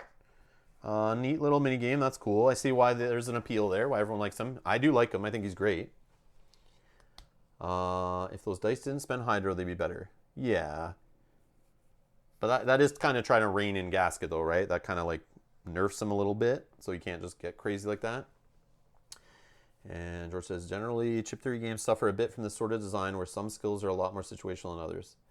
But that, George, you got to remember, and I learned this from playing living card games, collectible card games over the years. I always ask myself, why do they design cards that suck? Cards that are not efficient, cards that are situational, cards that are less powerful. Why do they design those? And the reason why they design those is I've heard before that a lot of the market that play board games isn't hardcore efficient players looking for zero margin of error trying to win tournaments. Sometimes, or a lot of the times, the audience just plays in their own living room, does things their own way, and wants fun, combo-y, goofy, high random, big plays that are risky, like just fun, goofy stuff, just to have more wild randomness. And I learned that from living card games and collectible card games and card games. I always wondered, like, why did they make this effect that kind of only works with this one other card? It's also to satisfy the builders, the people who like putting together those weird combos and discovering crazy things. So you need to put some of that stuff in the game, which is why I think it makes it like more fun for some players. And it gives other options when you're bored, or to try out more challenging things, or when you're paired with another Gearloc, maybe the other stuff that's not is more situational becomes more efficient with other Gearlocs. But that's just my devil's advocate side to it, why companies in general design inefficient stuff in games. And I think it's because sometimes fun and efficiency are like separate sides of the scale sometimes. Yeah, in living card game or random booster packs. And well, you would think it's so good cards sell better, but in most cases you're buying all the cards anyway. So that argument of like, in the pack you put bad and good cards, you're just going to buy that pack anyway because you want the good cards. It doesn't matter. Like, I guess in the secondary market, you're still chasing down the good cards, but then they're not selling as much of the paper that they're printing bad cards on, right? So it's a waste of profit for them in that case. But yeah, that's an argument. But in a living card game, there are fixed sets, so you would just buy all of it anyway, right? George says, I prefer the 4th edition D&D approach where the various powers are relatively more tightly balanced. Ah, I see what you're saying. Yeah. So it's not like all like wild and swingy on one end. Like, you know, some powers seem way powerful, some are like way weak. I see. But yeah, that's just what I think. I don't know if that's true, but